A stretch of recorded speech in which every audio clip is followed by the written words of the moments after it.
Hello, Internet! We are live with First Fridays. It is the first Friday of May, and as always, I'm so lucky to be joined by a guest GM and some guest players in a system I've never tried before. What a life. I love this. So excited to welcome DeAngelo Murillo to the channel. We will be playing the game that he created, Emerald Templars, so extra cool.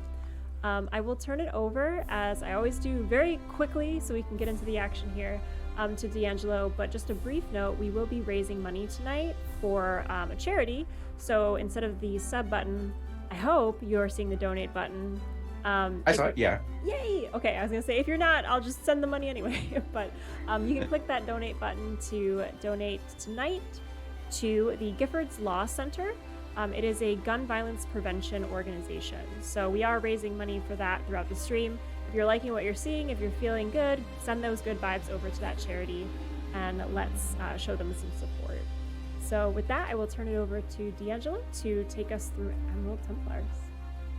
Hey everyone, as mentioned, my name is DeAngelo Murillo, and I am the creator of Emerald Templars. This is a dark fantasy tabletop role-playing game that was funded last year in April, like one day of funding with 13 hours. It was amazing. I'm so grateful for everyone's support in this. It's been an awesome experience getting to put this game together with a team of marginalized creators. That's not something you see a lot of times, where you walk into a TTRPG store and see a game on the shelf that was created by someone with my skin tone, let alone a whole team from different beautiful backgrounds that got to pour their heart and soul into this project. So I am so excited to share it with you tonight. One thing I want to do before we continue forward is go ahead and honor the cast. And although I'm a guest on this channel, I'm going to implement my rule that I have for my own channel, which is for all of you who are cast members, you have to give your full chest and bravado when you introduce yourself. No ooh, I'm nobody or anything like that. If you do a great job, then I'm going to give you like a bonus on one roll of your choosing. If you do a bad job, then it'll be like essentially like a hindrance, and like you'll start off poisoned immediately and all that. So yeah, so we're going to go ahead and go around the room, and we're going to start with the wonderful Mars. Hello, I'm Mars. I am a TTRPG person. I am most commonly on Turntables RPG, which is a Monster of the Week stream. I'm also an artist. I have commissions and an Etsy shop. So if you like supporting art or me, that's cool. Also, I forgot to introduce myself with my pronouns. Pronouns are they, they. Nice. And then the amazing Isabel. Awesome. So in my regular life, I'm an engineer, and then all the other time I am obsessed with TTRPG, so I'm so stoked to be here. You can catch me over on Twitch on Pluto Cleric's channel on Sundays for Into the Weird Frontier, where I play a very confused, very nervous android. And also I'll be showing up on a couple of streams on the initiative order that will be coming out soon. So go ahead and follow the initiative order. My name is Isabel. My pronouns are she, they, he. Honestly, anything goes. I don't really care. It's all good. You can't mess up. And you can find me on the internet at Isabel is okay. That's me. Perfect. And then the dreamy Miguel. Hi, hello, and howdy, everybody. I'm Miguel, your tabletop adventure friend. My pronouns are they, he. You can find me wherever internets are sold at Miguel_Clasico. I like tabletop stuff. I like making friends. Let's all hang out and party. Perfect. And then Allison, aka Insight Checked. Hi, this is my channel, and I'm so lucky to have you all on it. So thank you all for being here. I'm Allison, pronoun she, her. Insight Checked is what you're watching, and we do First Fridays every month with a guest GM, raising money for charity, trying new systems, causing chaos. If you watch the channel, you know we also play narrative video games, and we have a bunch of random TTRPG stuff, including GM interviews, mini-series, what else do we do? Story Crafters, which is a crafts combined with TTRPGs mashup. Yeah, lots of good stuff. So thank you for hanging out, and I'm very excited to try this system today. Perfect. And yeah, so once again we're raising money. The donation goal is $75. We're already 30% rate, like, or sorry, $30 in, so that's awesome. If we're able to get to the full 75, then I'll add an extra little twist to the story for tonight. To make things more enjoyable, maybe for the viewers, maybe a little bit stressful for the players, but you know what? It's all good. It's all fun. So yeah. So rolling right into the game. In the world of Emerald Templars, the Emerald Templars is a neutral faction that at one point, at the highest point of their faction, their history, they literally were like walking into nations and helping to like save the common folk from these oppressive tyrants that use magic and lord it over others and everything like that. And they helped to regulate the use of magic until governments could do it themselves. As the years rolled on to the modern day, which is about like 500 years in the future, which is the modern time that the players are playing in, it is now more of a shade of what it used to be.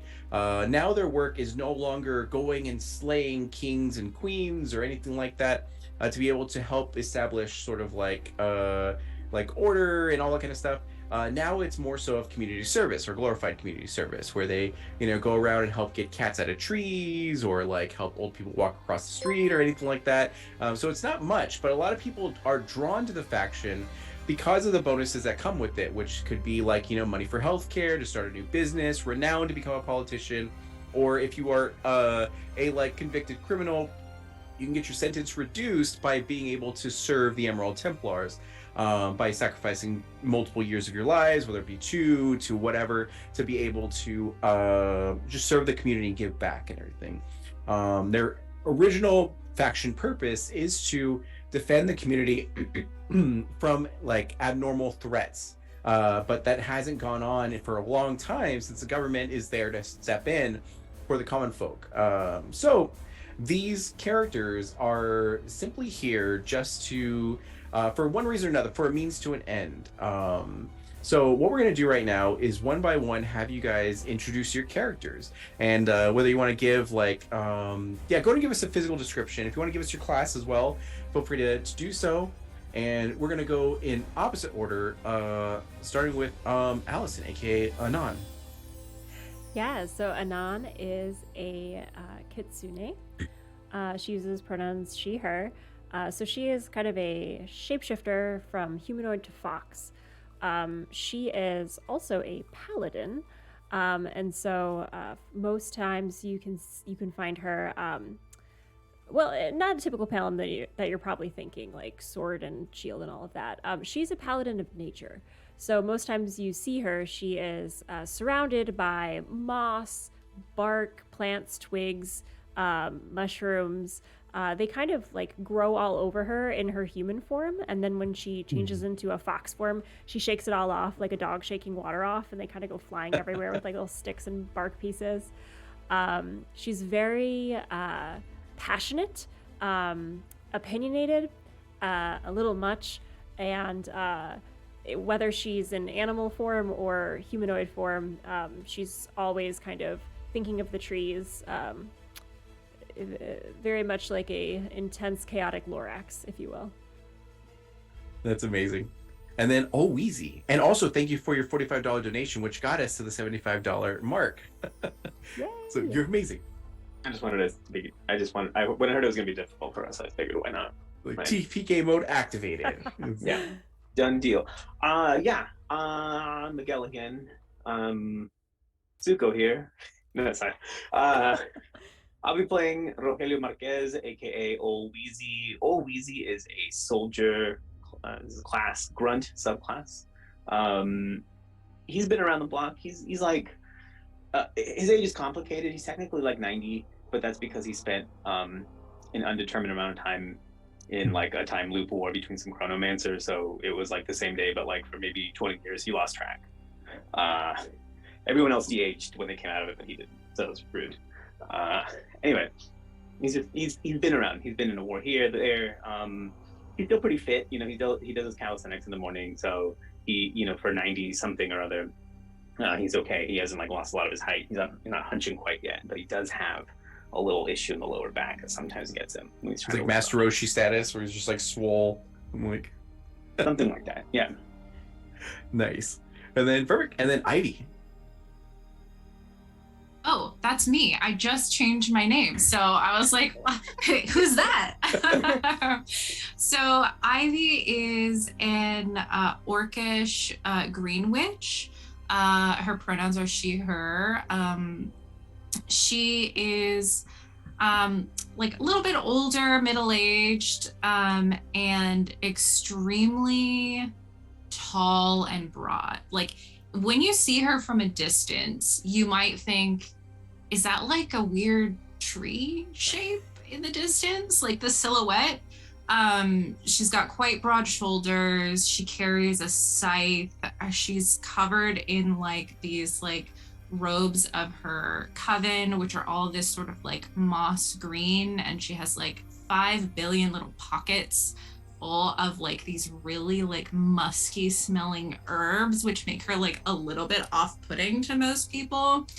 And she also has she stands sort of hunched over and is like about 6'4", 6'5", but then she has these like massive antlers growing out of her head, signifying that she's been a green witch for many, many years. And she has this sort of like mysterious kind of ageless face that's always looking a little bit disapprovingly.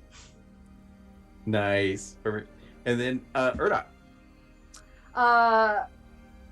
Erda is a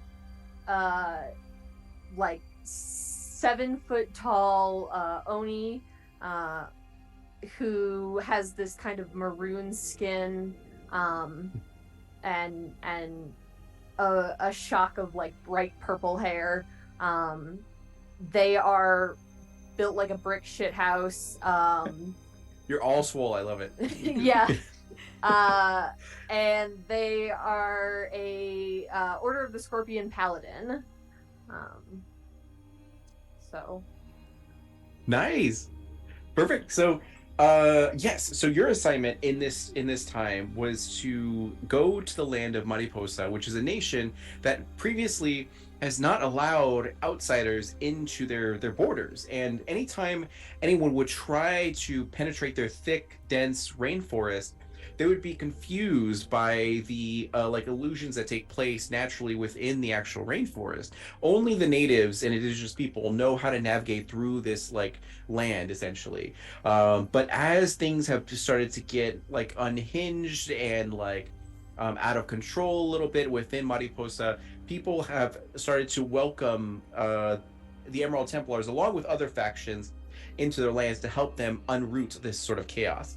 And one of those many factions, obviously, is the Emerald Templars. So you have been assigned to a mining city-state called Olteca, which has like recently been under like revolution. Not recently, it's probably been like 5 years or so, but has been under revolution. They're still like trying to deal with getting everything reorganized where it comes to like building new, policies, procedures, laws, all that sort of stuff. So there's a big upheaval and displacement between like the impoverished and the like powerful elites. And in this time, there have been different organizations that have come in to help out, but also gain a sort of foothold here. One of which has been like the Iron Lions, which is a criminal syndicate to help keep order here. Other ones have been the like gem mongers, which are a like mining organization and company that's been like excavating all the mines and everything like that.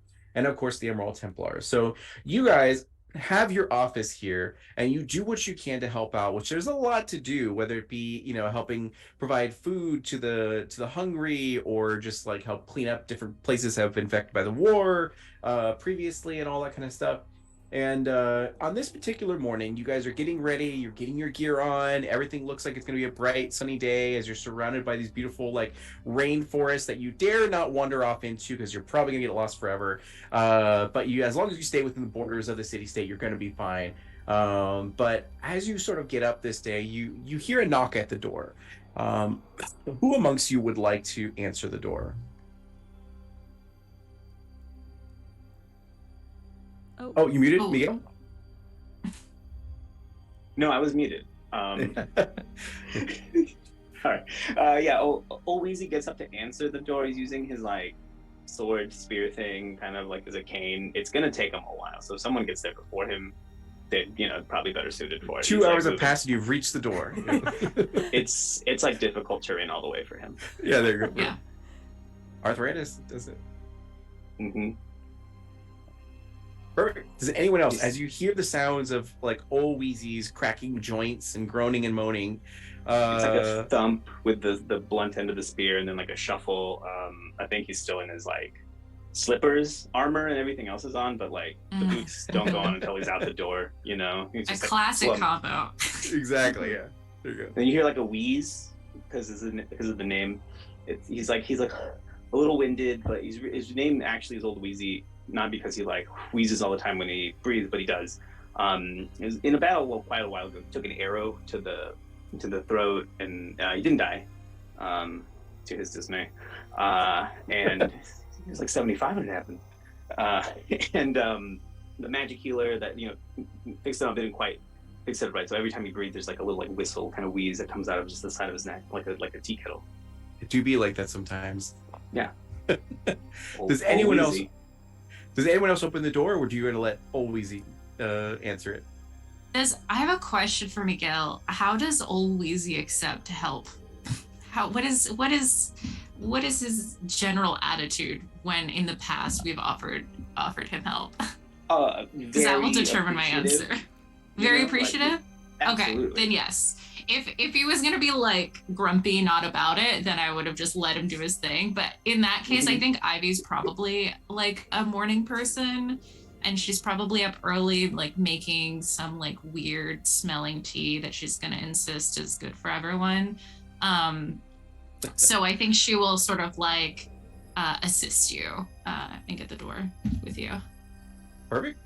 So you head over to the door much faster than Old Wheezy, even though like technically you're older than Old Wheezy by like what, a century or something like that. But nevertheless, you make your way to the door and you go ahead and open it, and you see like a series of 2 kids. They seem to be Sadar children, and they have like, one has gray fur, the other one has white fur. You see that their horns are very humble and everything like that. One has grown a little bit longer than the other, as they kind of have a chest full of like toys, and they go like, excuse me, Emerald Templar people, we have a quest for you, please. Well, certainly we can definitely tell us all about your quest. Come inside. Where are your parents involved in this quest? Do they? And then they're like, Do they know you're on a quest? Now you look at them. What's your awareness? On your sheet. My awareness is 4, but I also have a 4 to notice as well. 4 to notice. Okay, so it's pretty apparent. So you kind of look to them and scan, and they shoot each other a look, and they kind of like they go like, well, we don't want to get our mom involved, but the quest is actually for our dad, so like technically it'd be fine. As they take your offer and they come inside, as they put down the chest, and you see that it's like very humble toys. It's wooden like blocks, it's like a ball, it's a little different little things like that, odds and ends. And he goes, well, we want to give you this chest full of our favorite toys, and this is like all of our toys, if you'll accept the quest to like try to find our dad, because he like went to work and he didn't come back, so we want to see if we can actually like have you find him. And now one of them is looking out the window and like seeming to like keep like a lookout, while the other watch. While the other one is like looking back at that one. Now all of you hear this essentially. Maybe not Old Wheezy, unless you what's your awareness, Old Wheezy? Surprisingly, for being it's a 6. It's 6. Okay, yeah, you're good. You hear everything. Maybe you pretend not to hear everything, but you definitely hear everything. Yeah, so all of you can definitely hear what's going on in this commotion. And would anyone else like to interject or let them continue? I feel like Anan is in fox form this early in the morning, probably went out running around, sniffing things. So I think she's running underfoot with these kids, like getting caught up in between their ankles and like brushing their legs with the foxtail. But she's also like sniffing around to see if she can pick up any interesting smells on them, alarming smells, like a guard dog. Sure. We'll have you do the first check of the night, which will be, so what you're going to do in this case is going to be your awareness and notice. So you're going to roll your d10, and then you look to the values of your awareness, notice, and then add those together, and then that'll be your roll. Yeah. Okay. So roll. And if you have any trade skills that apply, then you can add that as well. Yeah. Of course, it went under my keyboard, so let's find that. It's a mystery. It's an 8, and then I'm sorry. What do I add? Your awareness and your notice. So your awareness attribute and your notice skill. Okay, so awareness is 2. Okay. So that's 10, and then notice skill. I don't have any.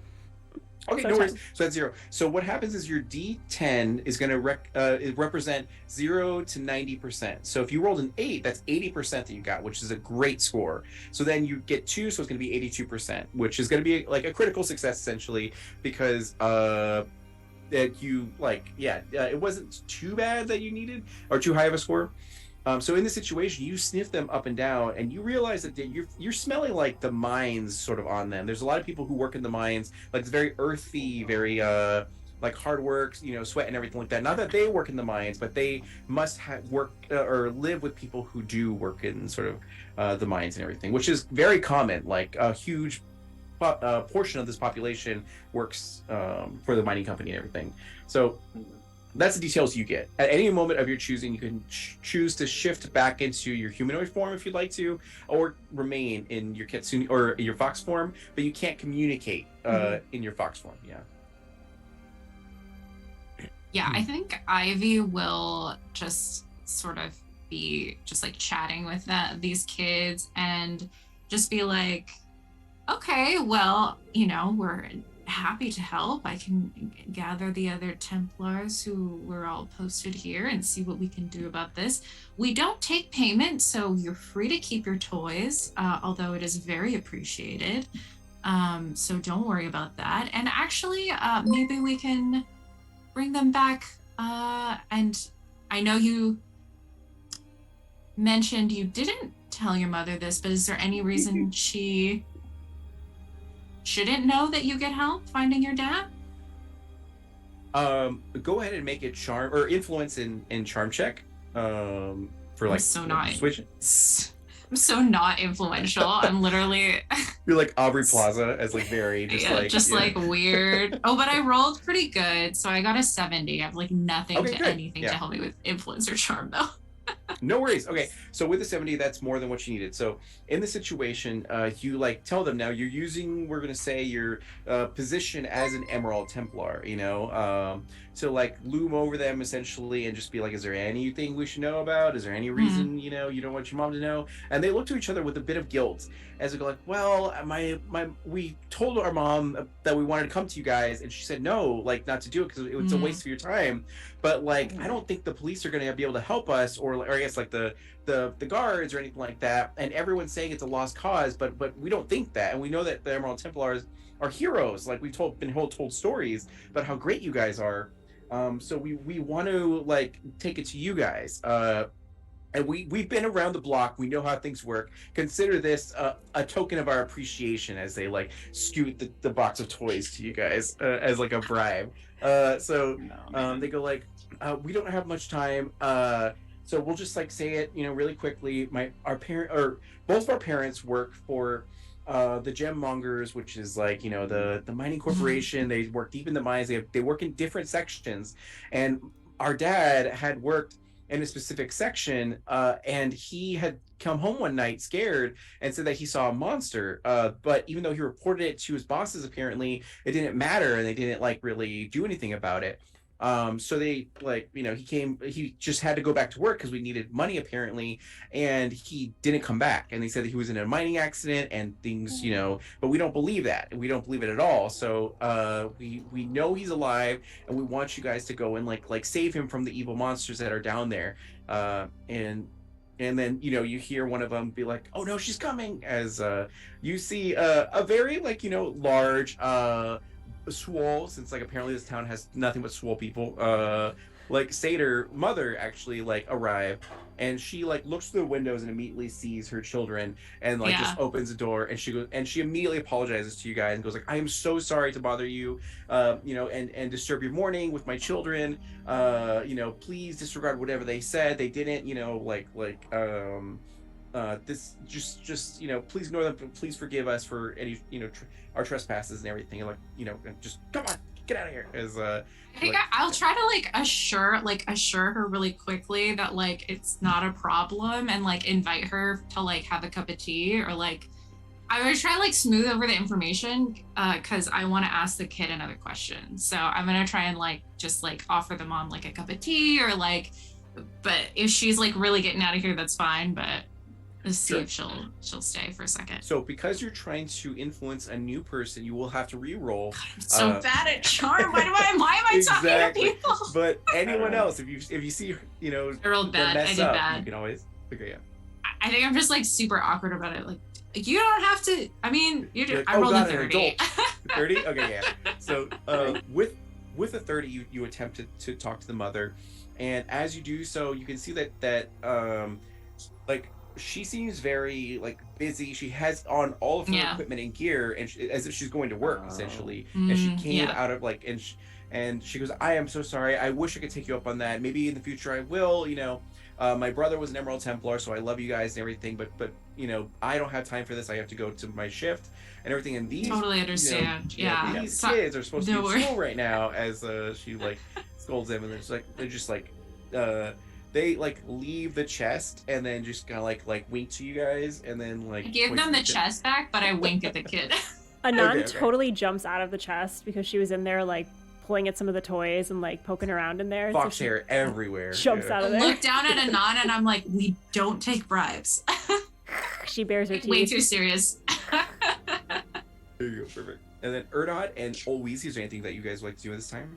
Any questions you'd like to ask or anything like that?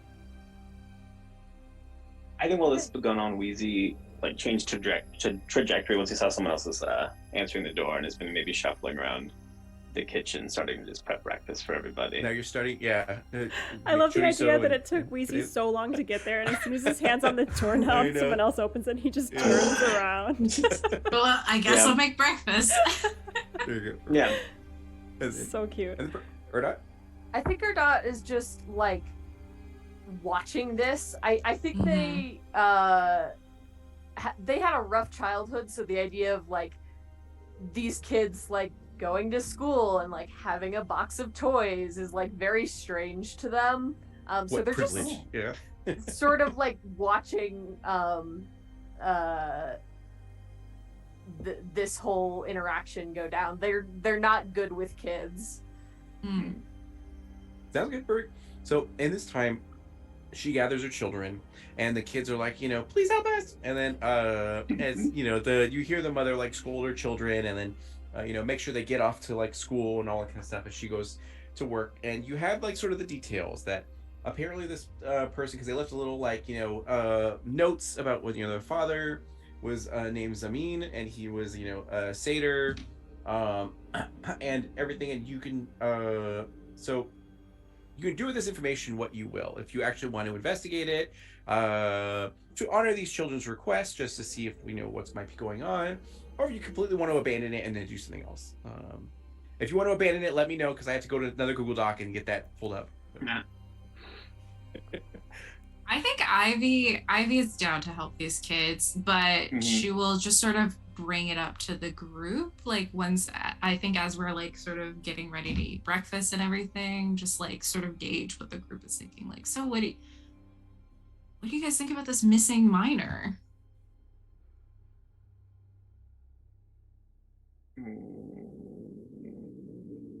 Thoughts, opinions? Are we awake? And admittedly, Some for of this tea. yeah, admittedly, for context, you guys are stationed here for the, you know, the 2 years or multiple years of your service, whichever you know want, and you're supposed to wait from orders from above, but you actually haven't gotten any. Like, you're just existing here with this skill, talent, and purpose, but not really utilizing it too much. So this is technically your first mission, if you choose to accept it, because it's not an official mission. and all that. Yeah. Well, at Ivy's question, Anon transforms back to her humanoid form. The fur kind of puffs out and grows into what looks like grass, and then kind of wilts and withers and turns back into skin. And so she's kind of standing there. Her hair resembles foxtails, though. Like, she has two pigtails on either side, and they kind of curve out into like little dipped foxtails. And she sits backwards on the chair at the table and grabs a cup of coffee and just swings it down like it's a beer. I mean, I'm all for it. I'm bored. And although I hate mining, I hate it a lot.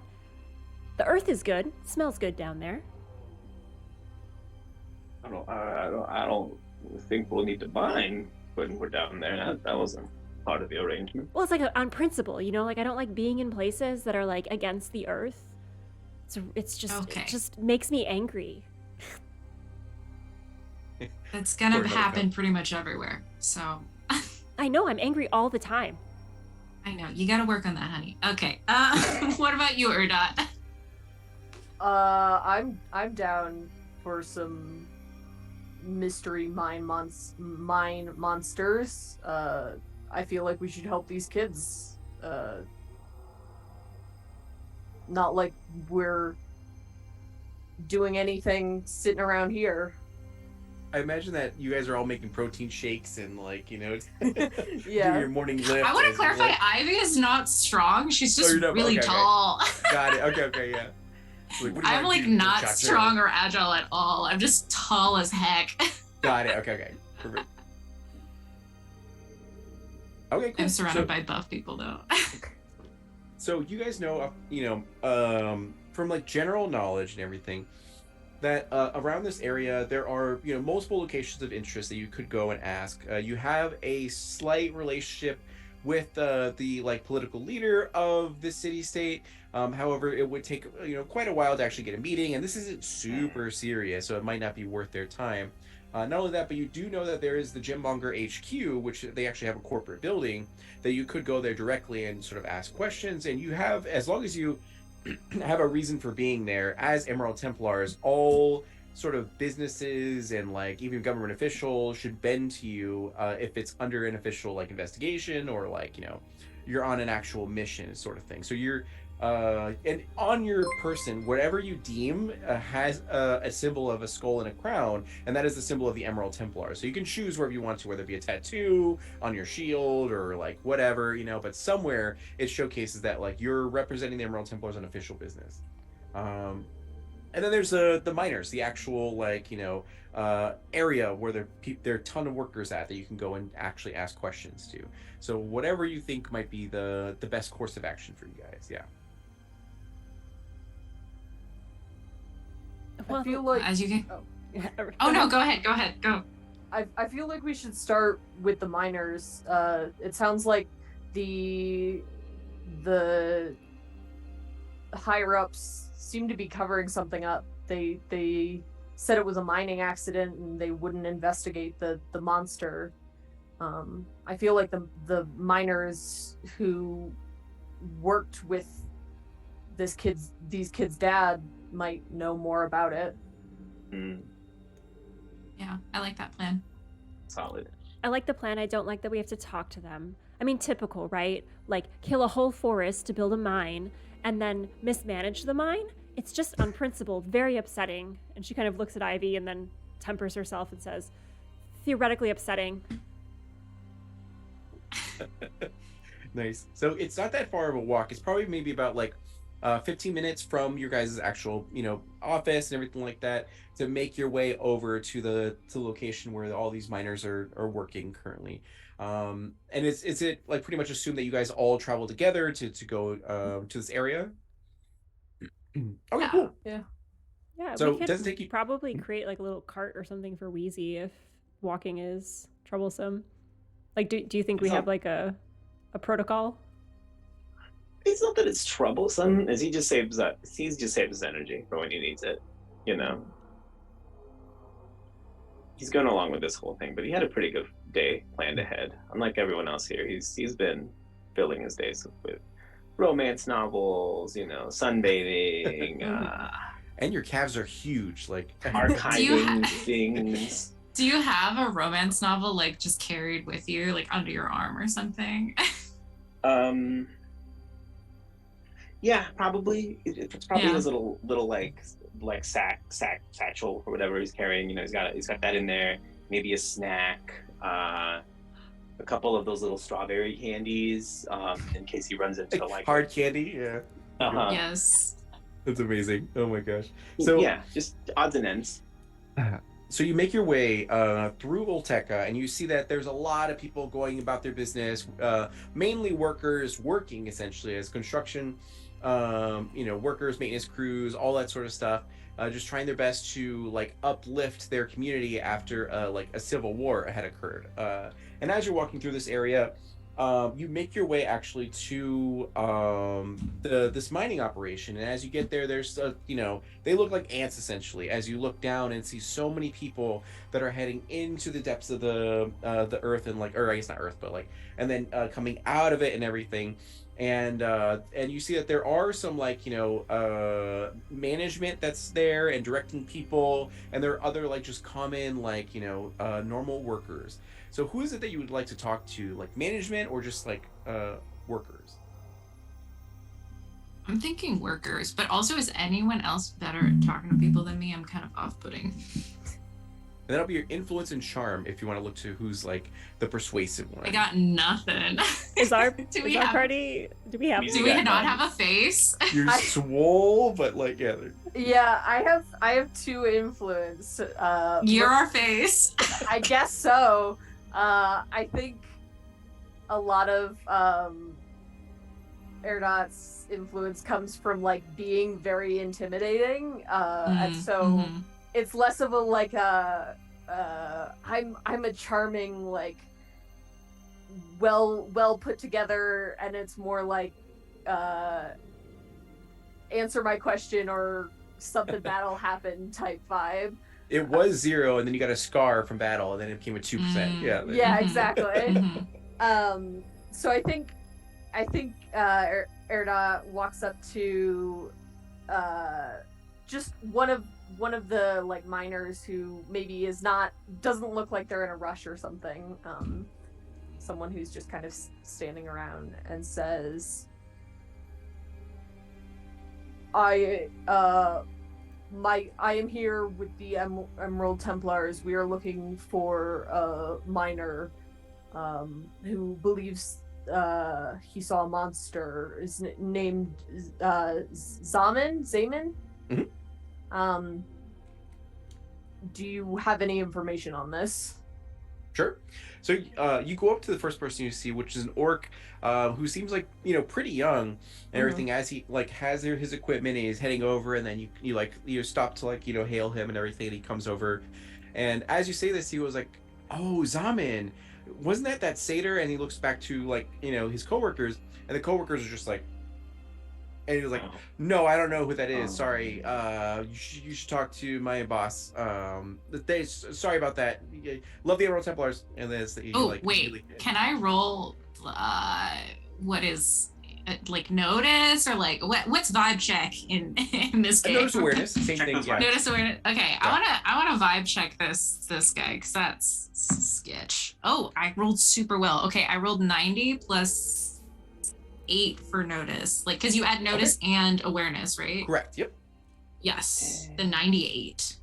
Okay, good. Yeah, and if you have any trade skills that apply, you can also add that, but that is a critical success. So as you're like vibe checking this area, you see that when you utter the word like Zaman, everyone kind of like looks and like, oh shit, like they all kind of register that name for sure, but they kind of like keep it like low and to themselves. Like even some people are actually talking to themselves about Zaman as you pick up certain words that kind of come across. With your like critical success, you do hear people being like they're talking about that miner that disappeared. I'm like, oh my god, another one disappeared. Like there is something in these mines that are taking us, but like management doesn't care as long as we get like they only care about the bottom dollar. Like I hate capitalism, and then they all talking about like so true, bestie.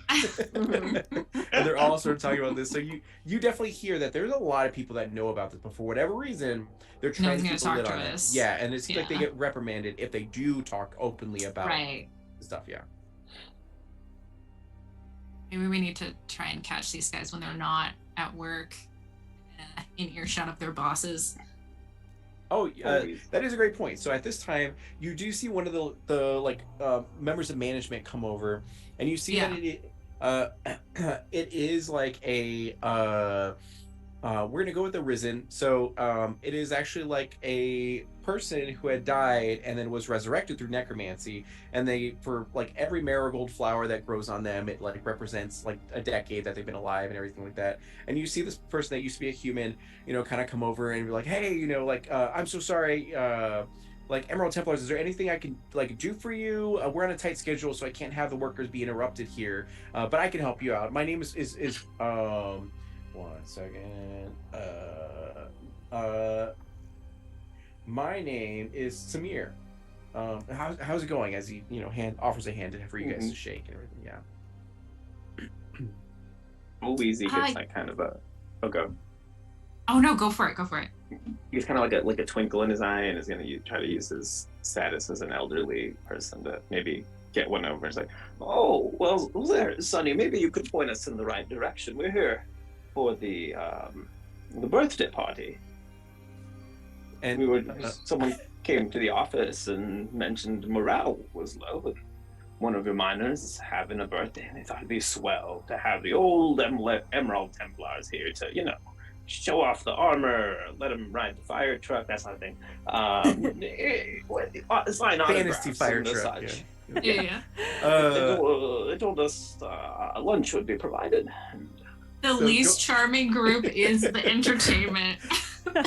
So I think, Anon has a 2 intellect, which I don't think is very high. So probably every time Wheezy pulls something like this in the background, Anon is just like, wait, that's not what, I don't think we were here to do that. Where he has an 8 and she just sort of shushes you. Shh. Yeah. You like put a hand over. Trust me. Yeah. So, Wheezy, go ahead and do a influence and charm, check. If you have any trade skills that apply, like in this case, it would probably be like criminal or something like that. Then you could always try to add those in. I have a rules question for you, DeAngelo. Sure, How does helping work in this game? Is there a way for us to do like aid another player? So you can go ahead and help another player, and then but it could be worse, right?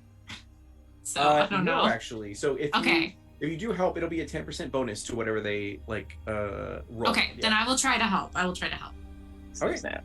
Okay. So this is automatically gonna just be like, oh yes, I heard that. Oh, wow. Hi. That's that's a 2 total. Oh. Is that a 0? You got a 0 on that? Oh, nice. So with a 12%, that is not enough. As you kind of it's essentially how that scene plays out, where you're like, yeah, we're here for the birthday party. Wait, you can't get 0. Was that 10? Correct. Yeah. So there's no 10 on the D10. There's just 0 to 9. So did you crit success or? Nope. You got a 0. You rolled a 1.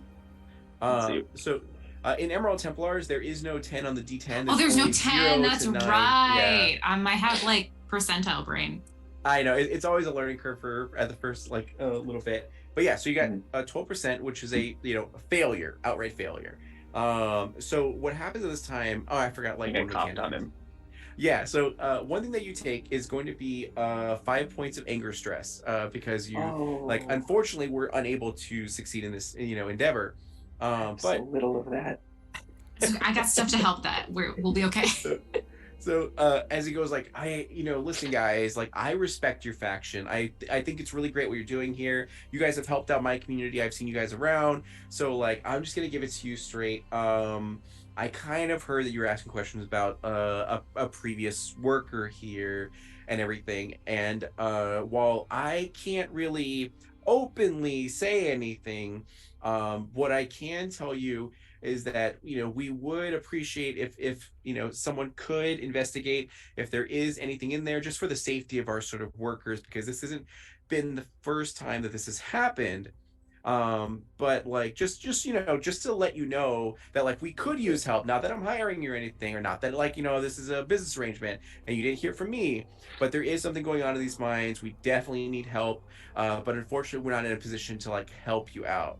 whoops, I dropped my keys. And then he like is gonna like sort of like walk away, and he goes like, just definitely don't come around when the workers are gone though, because like no one's here to stop you guys, so just keep that in mind. So like, you know, please don't be on the grounds at all, and like I'm gonna go on break now, as he like, you know, walks away essentially. Anand throws her hands in the air, claws out, and says, "Well, now what are we gonna do? He said we can't come back." I pick up the keys and I just like pat you on the head. It's all good. We're gonna be fine. Is it just me, or is that young man giving us very mixed signals?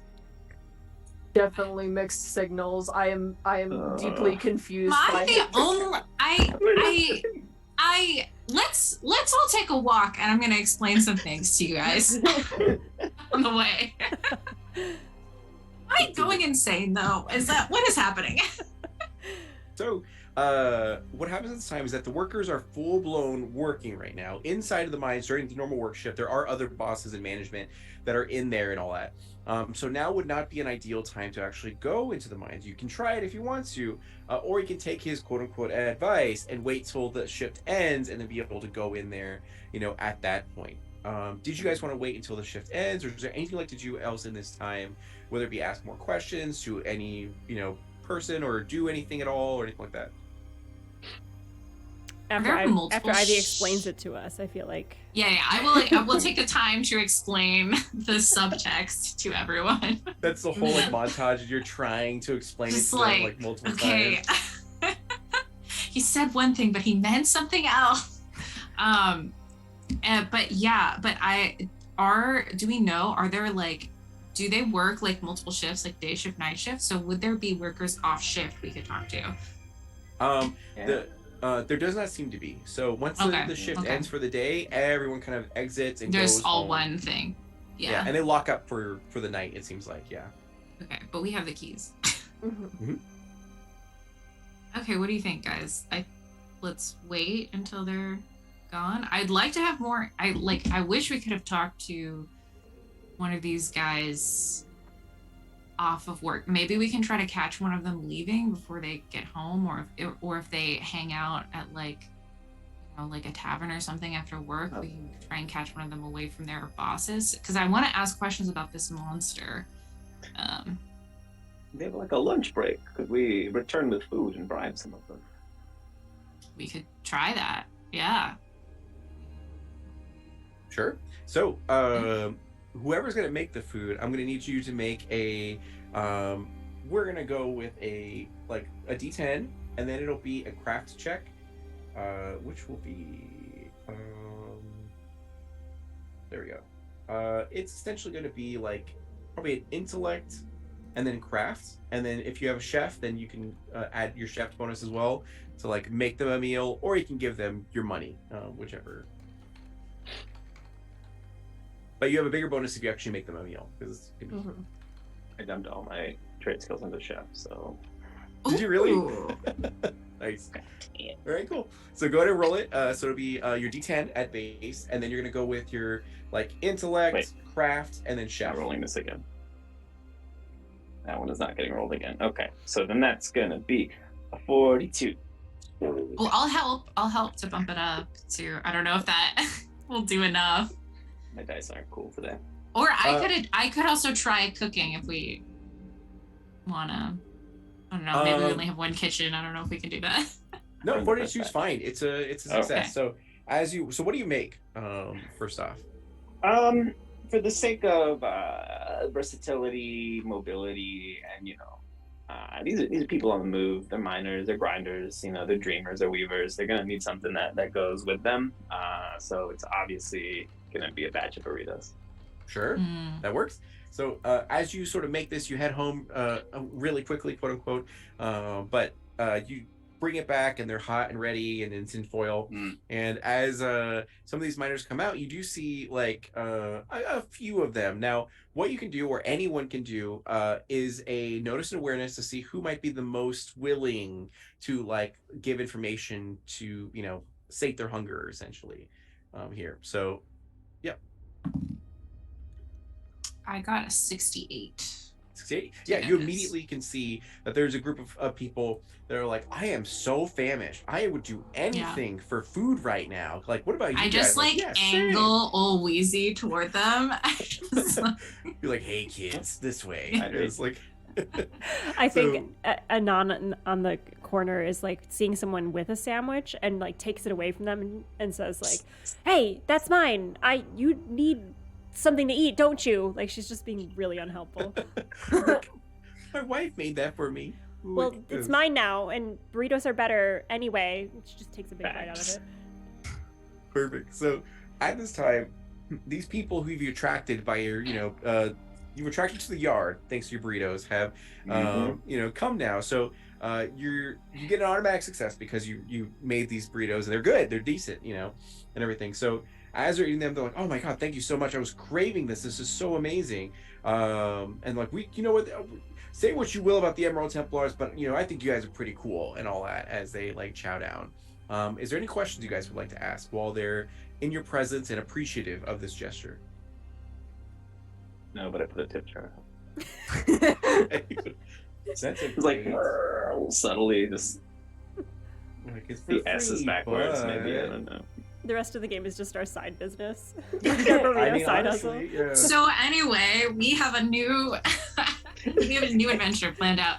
I'll ask. I'll try to ask sort of quietly, how things have been going. Like I won't jump. I'm not going to mention the miner's name, but I'm just going to try to start with a vibe check of like, so how things been going. I'm getting some like there's some feedback from someone's mic. Sorry, is it yours, Isabel? It could be Yeah, me. There was like a it's you. train passing by. I'm Oh, so okay, that's sorry. what it is. No, that's okay. I just wanted to make sure. Go ahead. I'm so sorry to interrupt. No, you're fine. I'm gonna try and keep myself muted while I'm not talking. Sorry. Please continue. It was getting a little louder, and I didn't know if like someone was leaning on something, but you're good. But yeah, I think that's what I'm trying to go for. And Sure, like, yeah. So how have things been going? It's kind of a weird vibe this morning. So What's they going talk on? to you about it and they're like, "Oh man, like things are rough. Like our breaks are getting shorter, our hours are getting longer. They don't have any safety regulations in this place, and like there are no benefits, there's no time off. Like things are really, really like bad. We're starting to think of like creating as they look left and right, like a union, but like that's we're just trying to feed our families at this point and everything. But like, and then there's like people going missing, and it's like everyone's like, oh yeah, that's like crazy as they're just like chowing down into this sort of stuff. Yeah, that's horrible. That's awful. I can't believe the conditions are so bad and people are going missing and it seems like not even a big deal. What's up with that? Are they even trying to find them? And they're like, well, as they kind of look to each other and they go like, to be honest, the mines go deep, in this place, and the deeper you go, the more the bigger the gems are and the more frequent they are. So management wants us to go into the depths, and the people who do volunteer to do that, like bring home a ton of like money to their families. So it can be like a risk reward situation. Like I've done it a couple times, and a lot of us, have done it a couple times. It's been fine, but there's no denying that there's something weird down there. Like it's creepy. I hear sounds one time, and like every so often people go missing. And when they go missing, it's a blessing and a curse because like unfortunately, no one who's ever gone missing has come back, but their families are very well compensated. So. And usually they're made to sign contracts to say that they can't say anything, or like investigate or anything like that, or cause any sort of issues as long as they take the money and like go about their stuff. So it's like it's a pretty bad situation, but like it is what it is. Like no one goes down there without volunteering for it, but it just seems like there's something weird down there, and as they kind of like all kind of like Yeah. Do you guys go down there alone when people go missing, or are you always in teams? And they go, we're usually in teams, but because in the deeper you go, the more sparse it is where it comes to workers. Like even management won't go down there. Like they whoever stays down there for a long period of time, that's the amount of money you get essentially. So the longer you stay, the longer you do it. So I believe the last person, I think it was like Zaman, right? And there's like, oh yeah, that was him. Like yeah, he I think he was trying to get his family like a vacation or something like that. So he stayed down there for about, I think it was only supposed to be 6 hours, and it was enough for him. It was last I heard, but then he ended up staying there for like 12 hours. And by that point, they sent in a small party to go and investigate, and they didn't find anything. So they, just came back. And he went down there alone. Correct. Yeah. Yeah. And what kind of stuff do you guys hear down there? Like you said, you've been a couple times. Like, what sort of weird noises here, or like, do you see anything weird, or like, what's like sometimes there will be like this weird sort of like clattering that happens, like something's shifting and moving around within sort of these caverns and these like everything like that. You often feel this weird sixth sense that something's watching you, but you can't quite see because the torchlight doesn't go very far in there and everything. And like it's just a very creepy, you feel like you're prey essentially. And like so I don't know what's there. I did it once, never gonna do it again. And I definitely don't recommend. That sounds smart. And they're like, yeah, but like and they go like, hey, are you guys, as one of them seems to piece together, he goes like, wait, are you guys here to actually investigate this, like check this stuff out? We're not here to do anything official, but do enjoy the burritos. And like, oh, okay. Well, he goes like, well, I mean, like Zaman was the last one to actually like get lost, so if you need his route, like it's gonna be here, as he like takes out a piece of parchment and charcoal and then like blatantly taking all his information, but like just like officially not taking it, but like because I don't want him to get in trouble. For the scrap of parchment, I will take all of the info like that he can give us. You see that it shows a route within the mines, a certain mine route, and you're going to go to an elevator, and you're going to go down to the 13th like subfloor essentially. And on that 13th subfloor, apparently that's where like Zaman was last reported to be. I mean, like, well, good luck to you guys. Like, we appreciate the burritos; they were amazing, and like we got to get back to work because this is their lunch break. So the horn, go for it. Oh, easy. Oh, muted.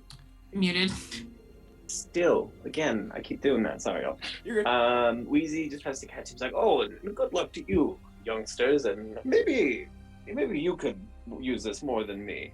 And pulls out from the book, from his little, fun satchel. Between the Midnight Merchant and Hot Volteca Nights, he's got a little booklet on like collective bargaining. Like, maybe if I'd read this, I wouldn't have ended up working with so many warlords. Just like passes it over. They're like, oh damn, thank you, as they like appreciate it, as they and anyone else want to ask anything before they leave? Anan just bounces up, like pigtails kind of bouncing along with her. I'll say she still has a foxtail in human form, and it's like swishing happily like a dog that just like caught a ball.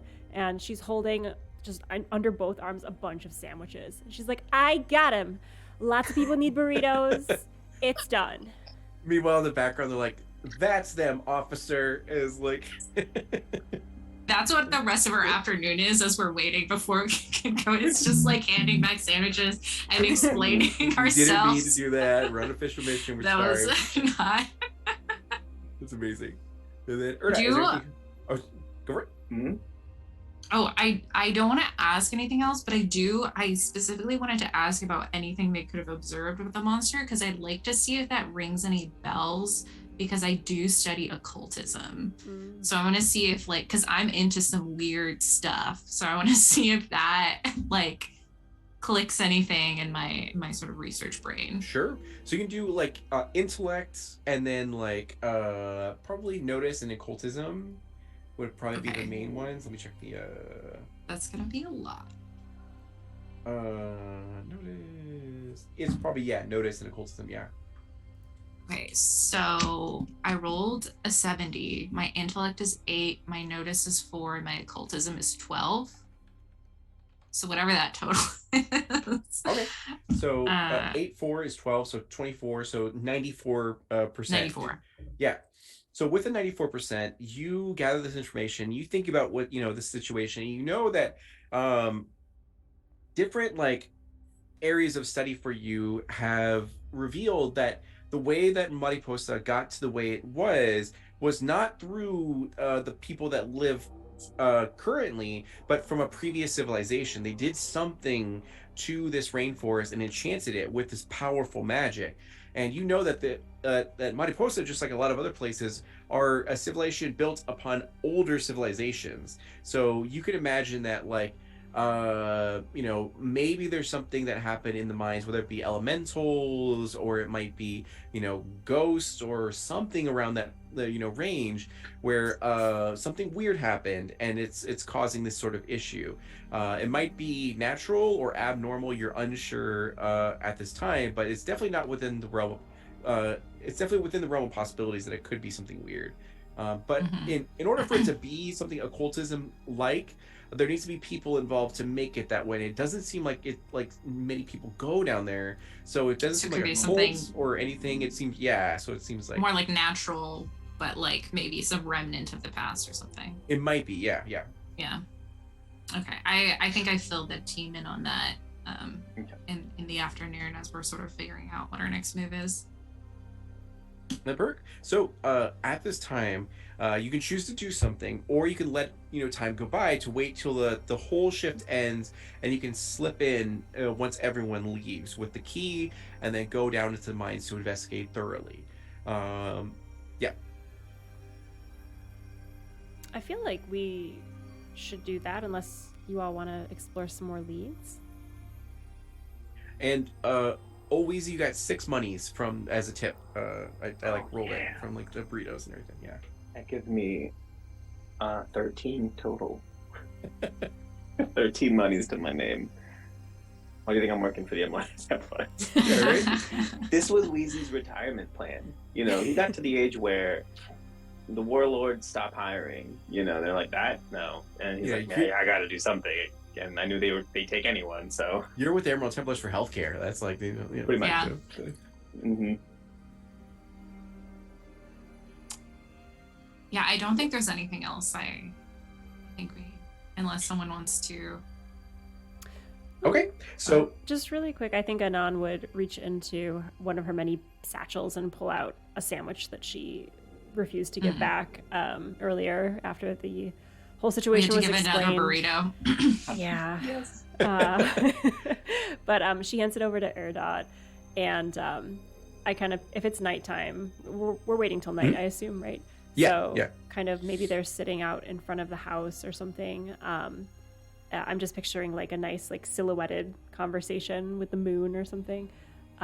She hands over the sandwich. I didn't see you eat lunch, so cut this for you.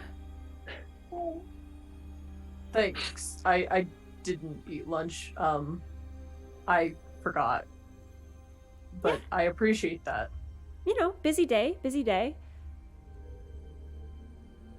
And I think Erdot just like starts eating this sandwich kind of thoughtfully. There's like a silence, and Anon says, kind of kicking her feet. I assume she's like sitting up high on some ledge, and so she's like swinging her feet. And the motion reminds her of those kids, and she's like, so those kids, they were kind of pretty forward. You seemed a little like, don't want to talk to these kids. I could smell it on you. I was a fox, remember? Yeah, I don't know how to interact with kids very much. I'm not good with kids. Yeah, they're hard. They left those toys though, so I appreciate that, because sometimes when I'm a fox, I like to chew things. But you okay? Did you keep one? I tried to give them back. Anyway, sorry. Ivy, get out of here! She like closes the window behind her. Yeah, I mean, like, I just want to check in with you because you seemed a little like, I don't know, like you get, you know, the way you are and the way I am, and I just thought we'd have this conversation because it's very us, you know. It is. Yeah, I'm all right. I hope we find these kids' dad.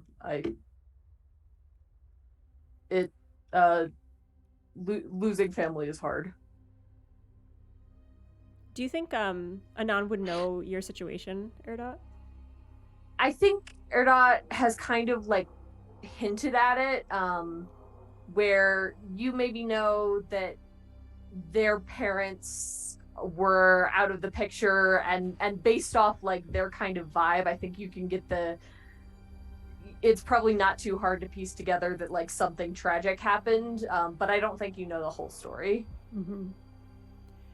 She'll pause for a second and kind of swipe a errant piece of lettuce out the bottom of the sandwich and crunch on it thoughtfully. Yeah, sounds like it. Sorry, Erdot. That's okay. It feels good to help. I don't know what that means. But I suppose it would if I felt like that ever. I like helping the trees. Does that count? I think so. Okay. Well, these kids are like trees then. I think we can do this. We can make this work. Yeah. She'll open the window and say, Ivy, I did take the toys, sorry.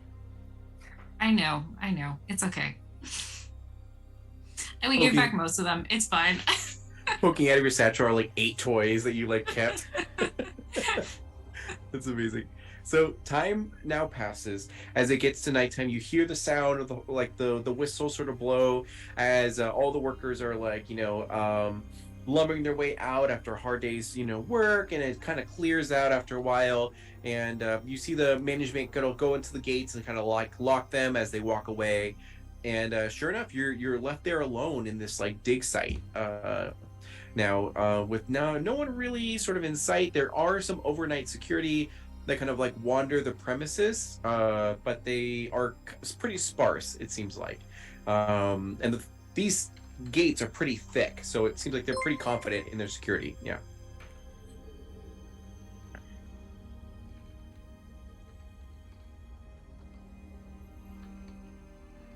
So at this time, would you guys like to head over to the gates and like go ahead and go through them, or scout things out, or whatever you like to do? Yeah.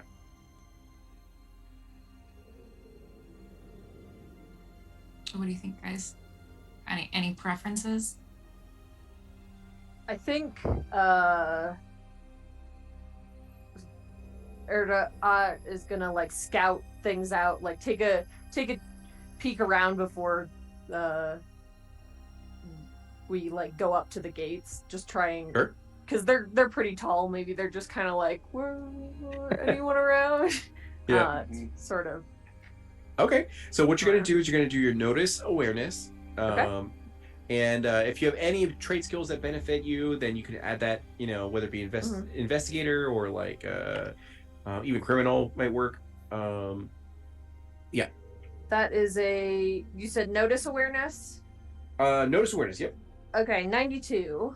Nice. With that 92, you have critical success. So what that means in this case is that you scout out everyone that you can see. Like you're like, okay, I see these guards, I kind of recognize their pattern, their kind of patrol and everything. And with this critical success, that automatically passes everyone's like stealth check that you would have had to make to get past these guards, because that there's an opening within the patrol that makes you guys just be like, all right, let's just go now and we should be fine. And sure enough, you bypass any of the sort of like torchlight and all that kind of stuff, and you make your way to the sort of gate. As you get there, you pull out the key, you enter it in, and you find that it's like easy fit, and it unlocks no problem at all as you make your way down these mines. And it's like it's pitch black in this area, and there's like nothing at all to illuminate sort of there are like unlit torches that are hanging on the sides, and you guys like essentially will have torches that you can like choose to light if you'd like to, and then and carry it with you and all that. Yeah. Are there any mining hats around, like the ones that have like the little candle right here, the kids. Kind of like a They don't, unfortunately. They do have like lanterns that budget cuts. yeah, exactly. Yeah, there you go. No safety precautions, you told us. Right, yeah, Exactly. these are bad. This Mhm. is egregious. Not a rail in sight. Yeah. I think Erdot is gonna light a torch. Sure. Okay. So, and keep in mind, as an Oni, you do have a temporary sort of like dark vision, Mhm. but it only lasts for so long, essentially. Yeah. So you do light a torch, and everyone can see because of this, and it leads you down this corridor that is, it's man-made essentially. It has support pillars and like all that sort of stuff. You can see that very, very well traveled. And as you sort of go down this area, you end up following the path that was like the charcoal sort of like route that you found on the parchment that the guy gave you previously, and it leads you to the elevator. Using the key, it unlocks the elevator and allows you to have access sort of to it. And you see that there's a number of floors. Number 1 is ground floor, which you guys are on, and then it goes, down to 13, which is the lowest floor possible. And this is a centaur size, everything centaur size combinations. So it is quite large, and all of you can fit at the same time. Is there anything you'd like to do before you hit the number 13? I think I'm okay. I do want to keep an eye out as we get close to, as we're in the elevator going down, I want to keep an eye out for any like bugs that are near the bottom level that I could talk to potentially. Okay. Notice awareness to like scan the area. Can I help with that? Okay. Sure. Oh, Get a bonus. I would 10%. love that. Yeah. Yeah, I can also talk to animals, so I'll be looking out to Awesome. source them to you. Because even though I can talk to them, they don't like talking to me. Oh, they like me. So I only rolled a 20, but I have +8, and then that's +10, so that's 38. Nice. Okay. So with the 38, that is a success. So with a success, and then you're +10 for Anon. No, so I included that with Oh, the you included 38. that. Oh, that's right. Yeah, Okay. yeah. Because So, I rolled pretty bad. So with 38, that is a success. So as you scan around, you can see that there is like a rat that seems to have made their way like, into here and was kind of like nibbling on, whatever like little crumbs of food that was left over from like whoever was here snacking on stuff. And as you guys kind of like, approach with your torchlight, it like sees that and tries to skitter off. Now, is there anything you'd like to say or do in this time to this small little rodent?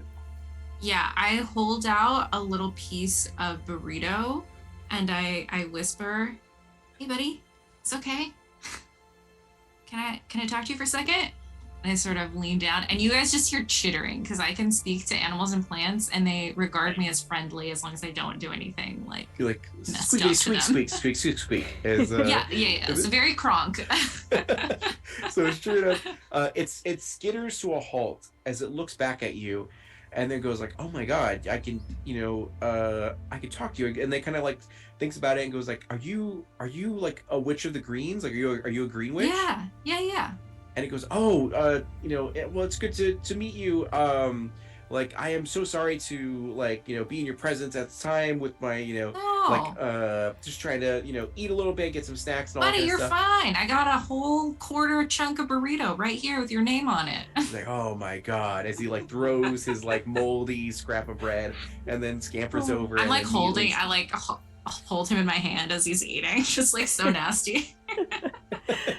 and he like devours it. He's so grateful for this. Yeah. And then and he goes like, "So what are you guys doing here?" So we're down here because we heard there's something really not natural down here. Something kind of scary. Oh yeah, it's terrible. It's horrible. Oh Like, yeah, it's bad. Can you tell me what it looks like or what you've seen? We're gonna try and get rid of it for you. So anything you've seen would help us out. Like, yeah. So you know what happens when you like go to sleep and then like terrible things enter your mind and then you kind of wake up in a cold sweat? Like, imagine that but in real life. Yes, yeah. Oh, it's kind of like it's terrifying. I've had like friends who went down, like the deeper you go, the better the food there is, but there's a specific type of plant, and if you eat that plant, it like poisons you, but it doesn't kill you. It makes you live forever, but it also does something weird to your mind. So like, I just avoid that area because even though everyone says it's the best meal ever, like I'm not ready to die yet or anything. Or I guess live forever, but like, Yeah. Can you describe what this plant looks like? I want to try and see if I've heard of this plant before, or like, sure. If I have any and he goes witchy like, knowledge of it. He's like, do you know the weird stuff that sometimes grows on like the forest floor that like near For sure. I pull out several different like samples of moss and lichen from my many different pockets. And be like somewhere like this or like this one looks like this or smells like this. Just if you have any sort of fungi, he immediately points to like so that like, it's like a okay, like, one of these guys. Yeah. And he goes like, yeah, that's it. Like it looks like that, but like, you know, just worse, like way worse. So like just as long as you don't eat it, I think you'll be fine. Okay. But yeah, there's definitely weird stuff down here for sure. Okay, Amon so kind of leans over Ivy and like plucks at some of the moss and like starts to like just I don't know play with it, put it in her hair, and she's like, just like what's the rat saying? Because I read this again and she cannot speak with animals. She can just identify them. So she probably at some point just goes, that's a rat. That's a rat. I will then be like, I'm so sorry. I'm being so rude. Let me translate for my friends. And then like just relay all that information.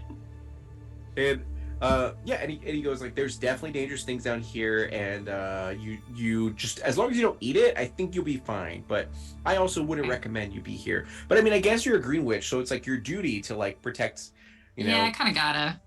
Yeah. But you don't have to be down there. But yeah, any other information about what, like any big scary creatures or just this bad mushroom? Anything else besides this bad mushroom? I honestly don't know. I know the this weird stuff, the mushrooms are like terrible, and that's pretty much it. I don't think there's anything I don't know if there's anything like crazy down there, but I know that these mushrooms are pretty crazy. So but I mean it's not like it moves or anything like that, so it's fine. Okay, well thank you for the information, and yeah, this was very helpful. Thank you, Rat. It's like anytime, as he skitters away with his burrito. Yes. Waddles really. Yeah. So.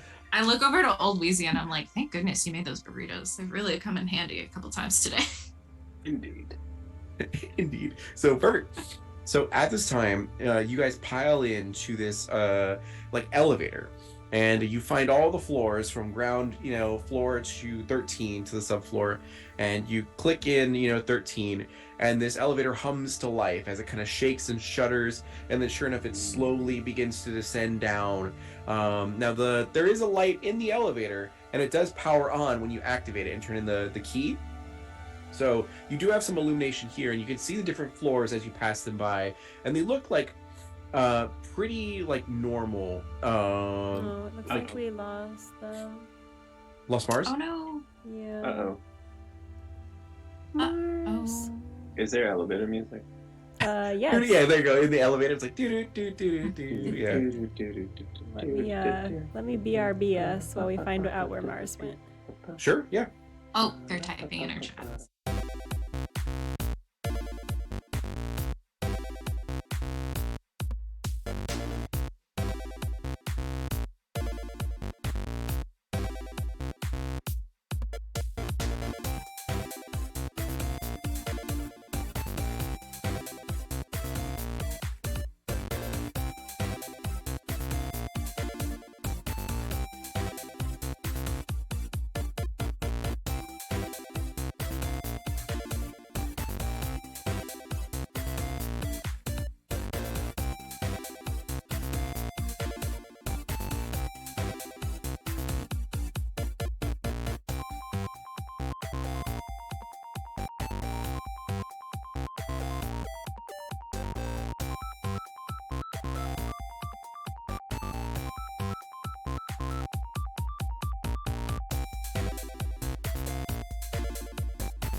Hello, Internet, we're back. We found Mars. Oh, but the cameras are different now.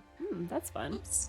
Hold on, let me just live shift people around. Now I'm Mars. Re- Sure, I can Rearranges. just continue forward. Yeah, please continue, and I'll just do some tech live.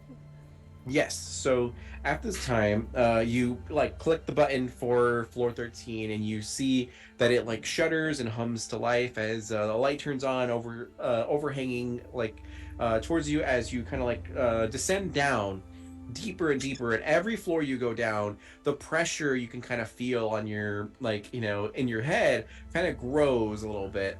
As you're getting pretty deep down here, you can't even imagine someone working a full shift down here, but yet they do, essentially. And as it gets to the 13th floor, it comes to a stop, and as it does, the doors kind of open up, and it reveals this area, and immediately you could already see like gems are embedded to the walls and all that kind of stuff that are like already there, and it's like sparkling and twinkling from your torchlight as you kind of shine it sort of around.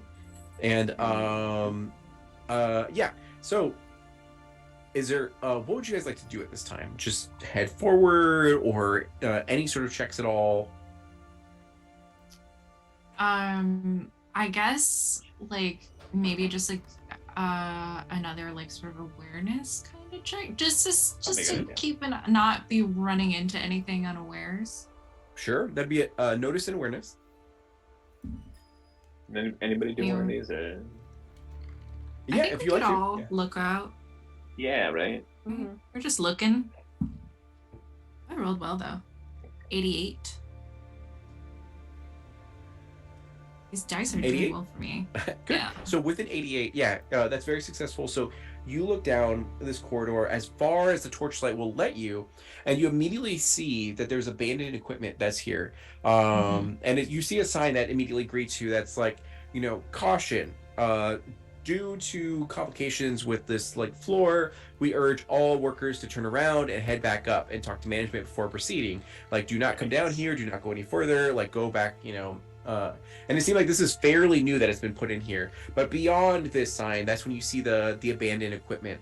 And on one of the actual like pieces of equipment, which is a pickaxe, you do see that there is some sort of like violet liquid that's at the end of one of the metallic sort of ends. And yeah. Can I look at it without touching it and Sure. like either like I guess let me know what to roll, but I'd basically like to either just use my intellect and try and figure out what it is, or if I get any sort of like mystical or like weird vibes, then I'd like to try to use my occult knowledge. But sure. So Yeah. well, I'll give you this, extending your 88 to this piece of like information and like and everything like that. You recognize that it is what appears to be dried for the most part, and you see that it was used in a way with like violent force, as like the splatter marks and everything like that.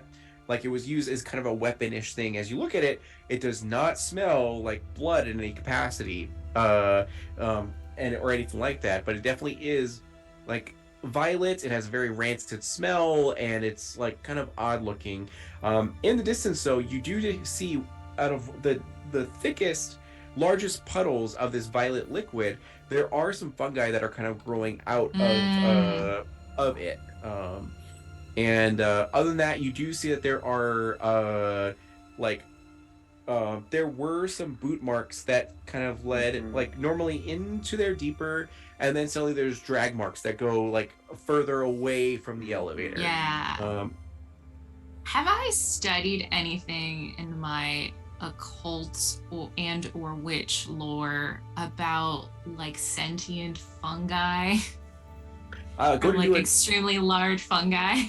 notice awareness and occultism. Go to Okay. roll that. Okay. And then for everyone else, you see the same information. You see the abandoned equipment. You see that this place leads down further, and there is a minecart that seems to be operational. And you see like Bastion Incorporated that's on the side of it. And that Bastion Incorporated is like the technology sort of base sort of faction that helps to try to do anti-magic by doing more technology sort of stuff. So it seems like this is a mechanized minecart. Yeah. I did get a 40 total, but I might call over like Ol Weezy for help. Yeah. Because I know you're older and have seen a lot of stuff. So maybe you can I've seen a see lot of something shit. I'm missing. Yeah. Like if there's one thing we know about Ol Weezy, it's he's seen a lot of shit. So I think if Ol Weezy can help me, then that'll bump me up to a 50. 50. Okay. So 50 is a complete failure. So Love that. So not a crit fail at least. Exactly. So you're gonna take 5 anger stress. Okay. That's from fine. this as you try to like rack your brain with like, what is this? I've never seen something like this. And you're a literal green witch, and you're like your whole faction is based on nature and like preserving life and everything like that. Same with Anon. You kind of look at this fungi and you don't recognize anything like this. It's very vibrant. It kind of like has bioluminescence, so even out of torchlight, it still glows and everything. And it's very beautiful and all that. And as you get closer to it, it kind of leans towards you a little bit. She follows it as soon as it leans. She's like, ooh. Do you want to touch it? Do you want to? I will move to try and pull her back, but I'm not very fast. Who's asking me that? I do want to touch it. Whoever said that, I do. The universe. Exactly. So the universe is telling you, like, explicitly. She's doing like the little crook finger, like you like tickle a child. She's like, I just want to give it a little scratch. And she's like kind of. The rat told us it makes nightmares come to life. That sounds so great. Can I just touch it once? No. Please don't. Please don't. So you recognize that this corridor in here, this mine shaft, there are no turns, or sorry, not turns. There are no alternate routes. There's just one route. It goes deeper to the mine, and this mine cart are on rails that allow miners to go deeper into here. Essentially. So it seems like whoever was here used the mine cart to get back, got off the mine cart, and then tried to make their way towards the elevator before they were interrupted and then, taken somewhere else. So you can choose to walk the mine rail, or you can choose to take the cart, whichever you'd like to do. Yeah. What are you guys saying? Cart, right. Taking the cart? Right. If you like to navigate the cart, it'll be a navigate check, essentially. So if anyone has navigate, then that'll come into play. Otherwise, you can just have someone try it. Yeah. Always just gets in the back of the cart. It's like sitting like waiting. What's the base skill for navigate? Like, what is the base abilities? It'll be agility and navigate to just kind of like Got nothing. I cannot help us run this cart. I'm Hello. decent. If you want to, yeah, that's fine. If we can also walk if no one knows how to steer the cart. It's a one shot. It sounds really fun to be in the cart. Erda, okay, let's do it. Let's go for it. And the thing is, like, operating the mine cart is easy because it only goes one direction essentially. So it's not like a car where you're having to drift or anything like that. It's just simply like. But if there are complications down the road where it's going to cause you to have to like finagle or something like that, then that's when navigate will come into play. So. Okay. Anon punches the air and says, "Let's do it!" And like her pigtails jump up and she hops into the cart. And she very much has the look of in the Little Mermaid cartoon when she's behind the cart and her eyes get all like, ah! She's like with the reins. It's very like kind of frenetic look. And she will attempt to steer her friends to safety. Perfect. Okay, good. Mm-hmm. So go to roll your agility and navigate check. Oh dear, I'm so sorry, everyone. That is a 2 on the die, plus. So 20%. So that's good, and then, or not good, but that's not a 0. Something. Okay. Not 0. And then agility, you said. Agility and navigate. Yeah. So surprise, I don't have navigate at all, but I do have a 6 agility, so 8 total. Okay, good, perfect. So so with that's 20% for your D10 roll, and then that's 6, so that'll be 26%. So with your 26%, you go ahead, and it's not it's not a success, but it's a partial fail or a partial success.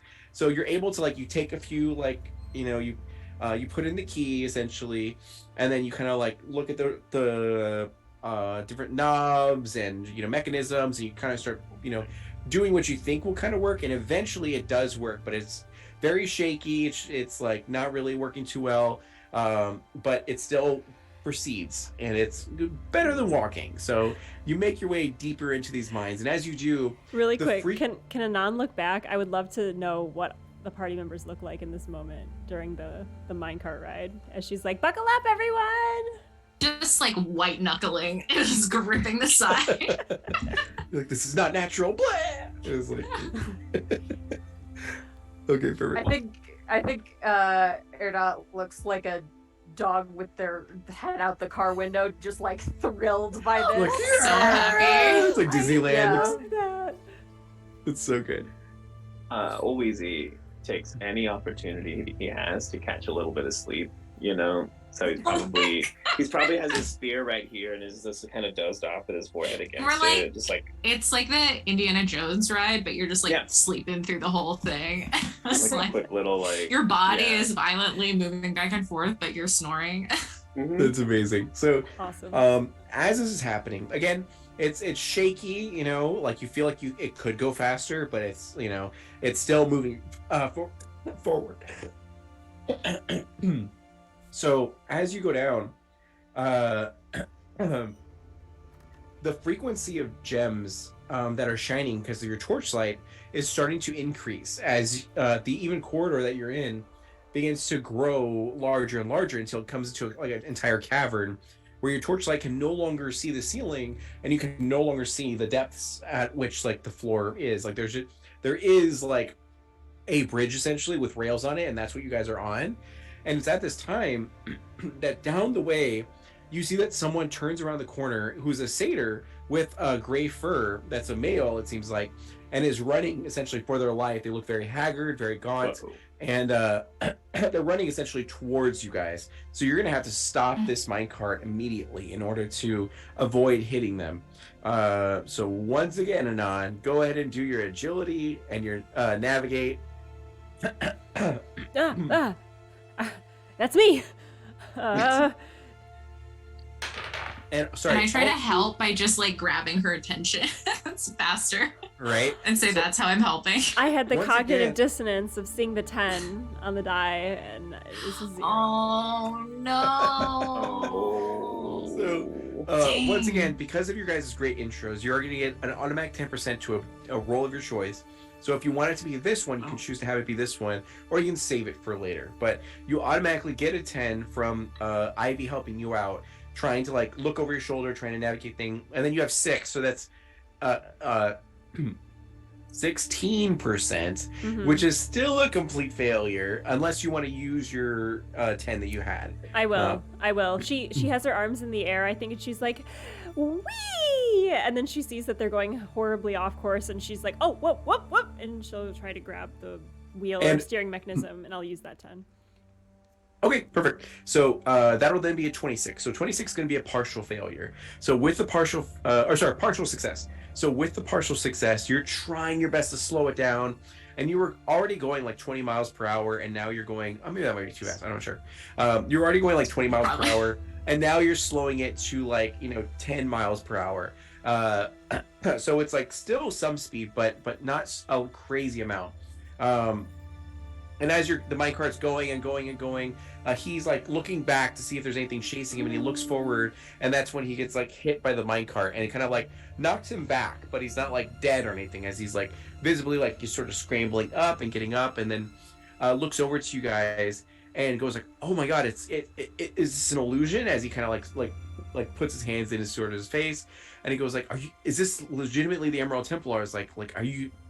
Is this real? Like, as he kind of like is freaking out to you. Yeah, I think we assure him. Like, we're real. Yeah, we're Okay. unless we're like a living nightmare. We're no, don't Is this reality or is this a dream? Like, Yeah, don't listen to totally. Anon. We're definitely here. yeah. This is So real. Unless We're you not touched a figments in a mushroom. game. Did you touch a mushroom? I don't know. he's like, no. Bwah, bwah, bwah. So at this time, he goes like, "Thank you so much. Oh my gosh. Listen, I don't know like if you're gonna believe me on this, but something took me. I was a worker here, and something came out from the depths of the shadows and like dragged me down to the depths of this like, you know, these caverns. And there's something down there, and it has all these other people that are there, and a lot of them are my friends and my peers. So like, please, I you know, I was gonna go get help, but since you guys are already here, I need you to help me and get them out. Like, and as he's saying this, one person can ask a question before something happens. So, so who would like to ask a single question, if any?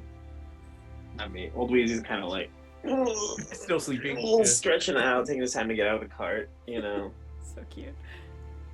Erda, do you have a question? I do not. Okay. I will ask a question if no one else has one. I mean, Ask. Anon will ask a question, but it will not help in the slightest. So please. Okay, I will try to get ahead of What's your ahead name? of Anon. Exactly. We know his name already. Like, I will ask.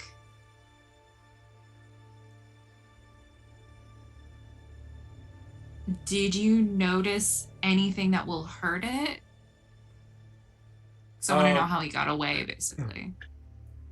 Yeah. So you ask him like how did you escape? How did you get away? And he Yeah, goes, yeah. Yeah, and he goes like, my captors, they were like surrounding us, watching us at all times, and I found a moment where they just got distracted and then just ran for it. And like, thankfully, I was like, I guess, fast enough and was able to like knew the mines enough to get to my cart and to get back. And even though I was going at top speeds with the cart, they were still on fast pursuit, you know. So. But I didn't have any weapons with me except for my pickaxe, and even though I used that, it didn't help me like a ton, you know. So I was totally unprepared for this.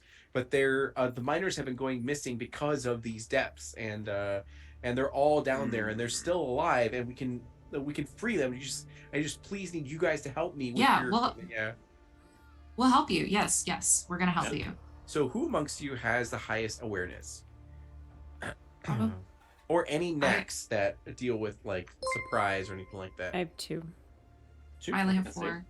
6. 2, 4, 6. Okay. So Wheezy. there's a snot bubble that pops and then you awaken. So go ahead and do an awareness and notice check. Okay. And yes. The way I've been rolling is going to be great. Oh, hey, how about you that? That is going to be 78. Wait, 78? Okay. Awareness what? Awareness and notice. Okay. 80, actually. Wait, 80? let me math. 82. 82? Okay. No, So no, 80. I'm sorry. I take it back. I was like, It's okay. wait a minute, I just added too many numbers. That was the most relatable sequence of. You're good. You're fine. So October. in this time, you get a critical success. So what happens is that you kind of wake up, you're hearing the commotion, you're looking out at the satyr, which you it fits the description. You know, you haven't asked the satyr's name yet, so you're not sure if it's exactly the satyr you're looking for, but it's a good description of this person. And as they're talking and trying to console them and like help them out, sorry, you see from the ceiling there are slithering sort of weird tentacle looking things that are coming down and trying to grab at 2 of your companions. Now you have enough time to warn one of them physically or just like verbally. So physically means you completely negate that attack. Verbally means both of them get a bonus to like their attack essentially. Yeah. Who and who is getting tentaclized? That's a great question. So Who's your favorite child? yeah. So it's gonna be Ivy and Mars. Oh, sorry, not Mars. Ivy and Erdot. Ooh. Yeah, I think I just shout. Okay, so both of you are going to get a 4% bonus to your defense value. So at this time, you're chatting with this. You're chatting with the satyr and trying to console them and everything. And these fiber-like tentacles come from the ceiling and just go ahead and shoot forward towards Mars and Ivy. So for Erdot. Okay, so thankfully, um, they get a 20% to your defense value, Erdot. So look to your defense value on the front page, and then see if see what it might be. I think I'm good because I have 40 and plus the 4. Oh, that was just to Erdot. So we'll do yours. Next. Just Yeah. kidding. Maybe I'm Bum, dead. bum. I have a 34. 34. Okay, so you're totally fine.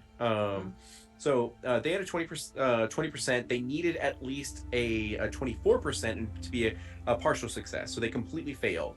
So it slithers down and tries to swipe at you and to like collect you, and you maybe feel the rush of air, and you immediately can like sidestep it and all that kind of stuff. Meanwhile, for Ivy, that is not the case. Does it 100 work for you? Does that like? Wow, rude. How dare you? How dare, actually?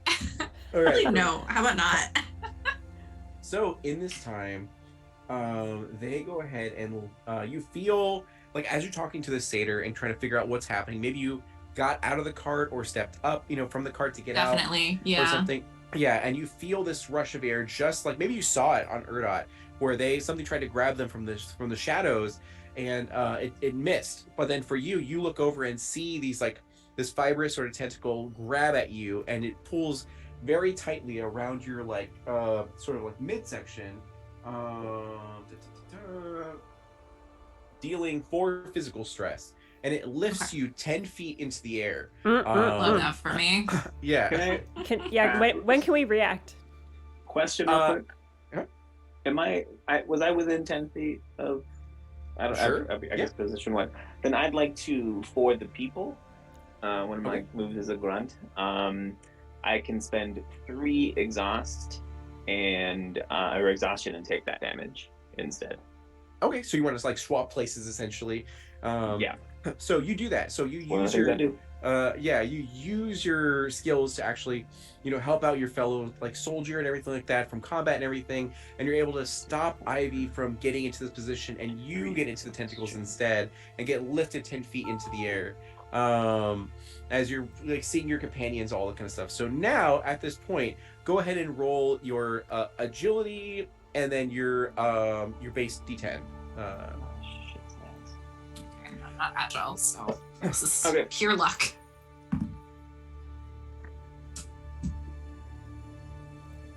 I got a 4. So Same. like is that just like 4% or No, 40. Like a- 40. Oh, 40, I got okay. I got a 4%. Oh, you got a 4? Oh, I got a Okay. 40%. Okay, so let me go ahead and mark down initiative. So Ivy got a 40, and then Erdot got a 4%, and then Oweezy. 66. Okay. I'm He's hanging. spry. Man, just got me by the leg, and I'm like hanging upside down, like. Oh. And then Like Anand. that scene in The Lord of the Rings. Oh yeah. Right. I got distracted by Googling my weapon type. I got very excited by using it just now. So hold on. Nice. That is a 9 plus. That is agility, correct? Correct. Yep. So that's a 6. So 15. So whenever you roll your d10, that's going to represent 0, 10, 20, 30, 40. So since you rolled a 9, that's a 90, and then the 6 will be 96. Okay. So 96, and then the tentacle monsters.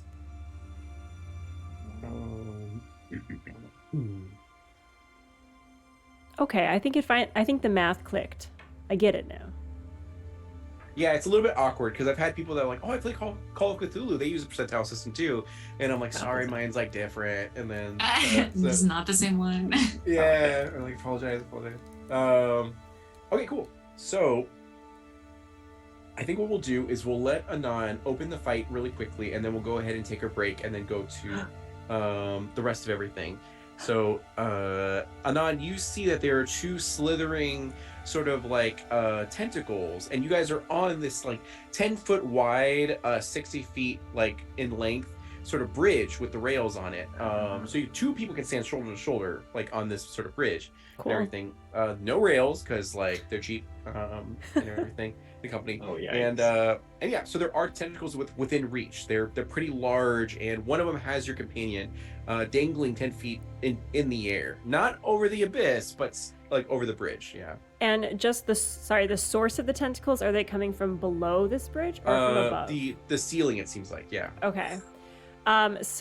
So Anon, having seen Ivy being lifted up, immediately goes for her weapon, which I just Googled it, and it is a Zulfikar, which I believe is like, it looks like a curved scimitar, but it has two forked prongs at the end. Is that correct? Oh yeah. Yep. Yeah. So I'd like to think it mimics her pigtails and her foxtails, right? And so it's kind of orange and, oh my gosh, sorry, it's orange in color, and it splits. And so she draws this weapon and says, "Hey, put my friend down!" And then they switch places, and she's like, still, that's my friend. And she's going to take a running leap up and try to hack at the tentacle. Sure. Okay. So what you're gonna do for combat is you're gonna roll your 10 always, and then you're gonna do your strength, and then it's gonna be your fight. So that's 3, so 30 plus So 30, yep. 8 strength, so 38 plus 4, so that's 42. 42. Good. So with 42, you are able to meet its defense value. So that means you full success. So you're gonna roll your damage as normal. So go to roll your damage. So I do have here as a note in my sheet, it says, with this weapon, I rolled double damage dice on normal attacks, but I take Correct, twice yep. as much exhaustion stress. Is that unique to this weapon? Yes, yeah. So Okay. you have a giant weapon essentially. Awesome. And yeah, so you swing that. So it should be like what, 2d6 or 2d8 or something like that. It doesn't say, but I'll go with 2d6 if that's standard. Oh, my bad. I should have. Let me go and check that really quick. There we go. Yeah, and that will be a decent. So you're gonna roll a 2d8, I believe. Oh, yeah. it's d8? Okay. Well, it was better on the d6, weirdly. So that's 2 and 6. So 8 total. Okay. And then doubled would be 16. Or it's double damage dice. So is double that damage the 2? dice. Yeah. So just the 2. Okay. So 8. And then so that's 8, great. And then there we go. And then you're gonna take 6 exhaustion stress because it costs double the exhaustion. So every normal attack takes 3 exhaustion stress. So now on your stress meter, you're gonna just put in 6 for that. So 6 out of whatever your max is. Yeah. Okay. And then so you went ahead and used your movement to like kind of leap up and then strike specifically at the one that's holding old Wheezy, correct? Mm-hmm. Yeah. Okay, good. So you do cleave into the like this monster, this creature, and out of it comes this like spray of violet sort of liquid that just like, you know, comes out of it and just like sprays like a Tarantino movie, like sort of onto you and onto the, you know, minecart and everything like that. And it does help to weaken this actual tentacle. So Wheezy can like slip out of it on their turn if they'd like to, or stay in there and then like stab at it if he, you know, sort of wishes and all that kind of stuff. And then and yeah, so if you're cool with it, do you mind if we take our break right now? Oh yeah, that's totally fine. Mhm. So we will head to break. Everyone watching, thank you so much. We'll be back shortly. I'll drop some links in chat if you'd like to donate for our charity, the Giffords Law Center. Please do that, and we'll catch you back here shortly. So stick around.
Hello, we are back with Emerald Templars, and we are currently in a battle. Cue the battle music.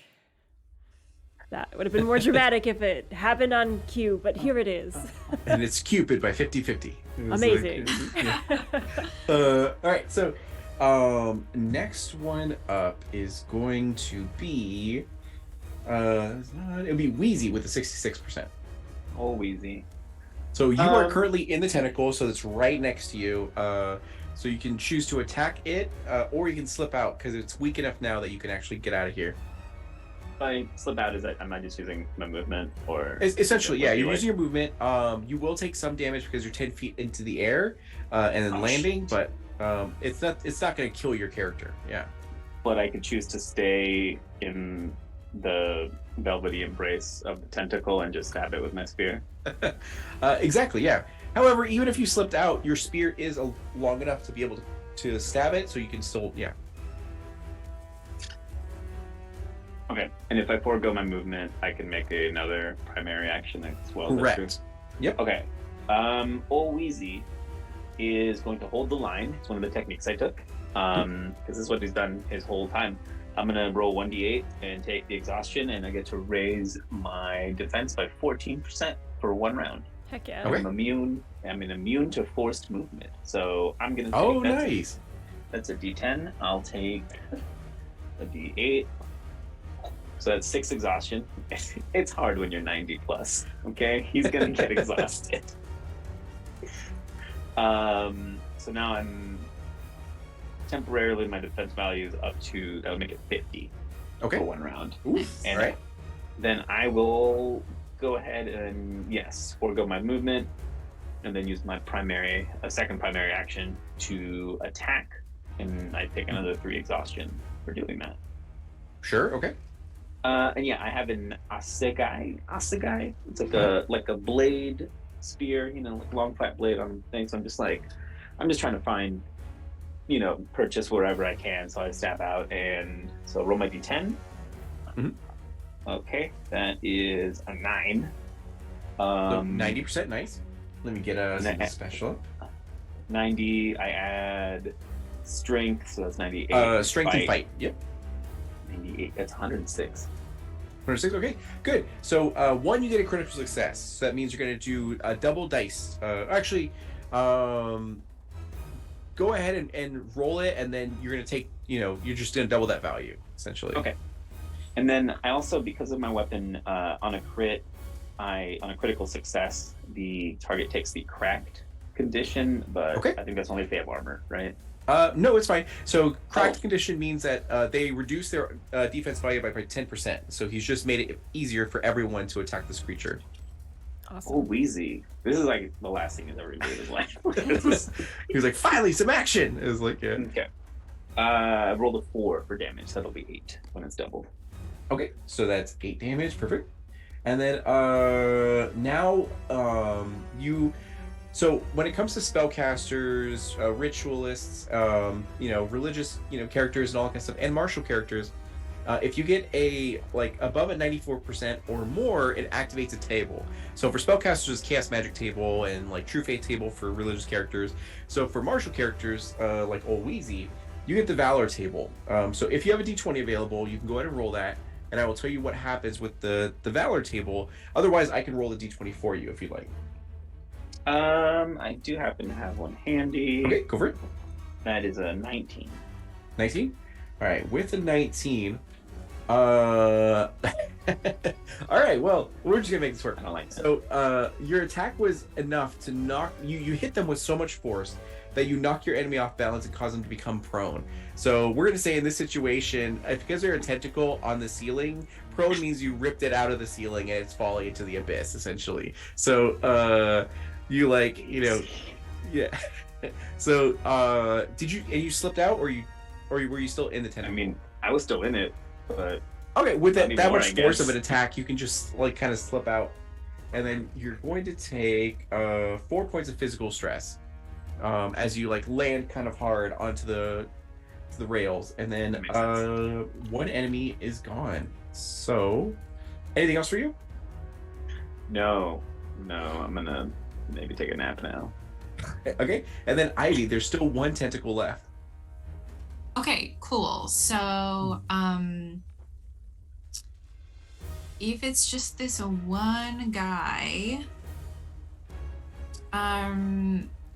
for primary and secondary Uh-huh. abilities, for spells and rituals, as long as it's not like, as long as one is a primary, one's the secondary, can I do 2 spells or 2 rituals in one turn? Absolutely, yeah. Or okay, So if you forego your movement, you can do 2 like spells, if you want to, or anything like that, or obviously if it says secondary action for its like action type, then you could absolutely use that. Yeah. Okay, then I would like to. Where is the other tentacle in relation to us? It's like on the other side of it. It's not. Is it like in the Correct. middle of It's us or? We'll say it's like in the middle of you guys. Yeah, it tried to swipe Okay. at Erdot and it wasn't able to get it, so it's still in the middle of the minecart rail. Yeah. Okay, if we're like, I guess I'm asking, is there a way I can put something behind it so that it would be in an area of effect and we would not, or is it Absolutely, like yeah. in the middle? Okay, cool. Yeah, you can If position it's like it. Yeah. we're on one side and like I put it behind it, okay, then I will throw my talisman as my secondary action. I will throw my talisman of blood, which I think is like, it's like made out of like plants, but it looks like a little animal's heart, and it looks like it's like pumping like this like It's still viscous, alive, like yeah. blood, Cool. but it's Yeah. like made out of plants, so it just like looks bizarre. Yeah. So I toss that behind a tentacle, so it has bleed for 3 turns, and it also Okay. lasts for 3 turns. So as long as I put it behind it, so if it tries to run backwards, it will still be in the radius. Sure. And the bleed resets on each turn that it stays in there. So I believe on its turn it will start taking damage. And then for my primary ability, I will. Who is the most hurt? I think it Maybe might be. Anon? Did How I? much? Mm, Did you get physical stress or? Oh, I think Ivy and Wheezy are the 2 injured currently. Yeah, I have exhaustion. Oh, okay. Then I Mhm. will just heal Wheezy, so you're back up to full. I'm using blooms, so I put a little seed in your hand, and it just like blooms into a little flower, and you recover 10 stress. So I need to roll how much lucidity I lose for my talisman of blood. Kind of a lot. That's fine. Yeah, so I lose 16 lucidity this turn, but it's okay. I have a high lucidity. This is like all I do. So I do not. Yeah, you're not casting spells, so you're fine, Wheezy. Yeah. yeah, you're fine. Okay, cool. Yeah, that's my whole turn. All right, good. So after that, it's going to go ahead and go to the tentacle. So this last remaining tentacle is going to take bleed damage. It's just a flat 5, I believe. Oh, okay, yeah. And then, so you see that like maybe you embed the totem into its actual, or the talisman into the actual like tentacle, and this bleed effect is like taking place as you see that wounds are starting to rip open and like this violet sort of liquid is pouring out of it. It's gonna go ahead and try to strike at Wheezy once again, as it like lashes forward. And that is a 26, and you had a 50, right? So that does nothing to you. It like maybe even tries to slap at you, and it just isn't able to like move you at all. And then it is going to go ahead and spend another attack to actually go and attack. We're going to do Erdot. So Erdot, does a 66 hit you? It does, yes. Okay. So with the 66, and What was your defense value? 30. 30? Okay. So with the 6/6, that will be a critical hit. So that means it'll be double damage. So that's gonna be 7 physical stress that you're gonna take, and you get lifted 10 feet into the air. As you're like, and I think you were the one holding the torch, I think. So your source of light also like gets pulled upwards, and you hear your satyr friend be like, "We gotta get into the minecart. We gotta get out of here quickly!" Like as he's trying to get out of here and everything. So Erdot, it is your turn. So you can choose to spend your now, no one helped you with this tentacle, essentially. It is bleeding, so it is, starting to weaken and everything. But, so you're going to have to do, if you want to escape from the actual tentacle, you're going to do, your strength and hench to just try to, push it, away from you and to slip out. Or you can just, attack this thing or whatever you want to do. Okay, I think Erdot has their Samshir pulled out and is gonna just try and slice at this thing. Sure. Okay. So, fuck. That's a 20. 20. Okay. Yeah. So with the 20, you do have your 10% for having a great intro. Do you want to use it at this time? Yeah, sure. I'll use it. I'll use it now. So that'll push it to a success. With the success, so go ahead and roll your damage. Okay. So I have a 12 in strength. It says increased damage by 1 die size and double damage dice. Does that apply here? Correct. Yeah. So if it was a D6 before, then it jumps up to a D8, and then you're going to use 2D8. Yeah. Okay. So that is a 5. A 12 strength. Oh my gosh, that's and so a strong. 6. Nice. So that's 11 damage. 11 damage. Okay. And then with 11, so because you're using such a big weapon, that's going to take 6 exhaustion stress. Okay. And then, so that's great. So with the 5 from the bleed and 11 from the actual attack, that causes so much of this blood to pour out of this creature that it makes it easy to slip out of it. So as sort of a free action, would you like to slip from its grasp and fall to the rails? Or yeah, sure. Okay, I'll slip out. So you are going to take 3 points of physical stress from falling, from that height essentially.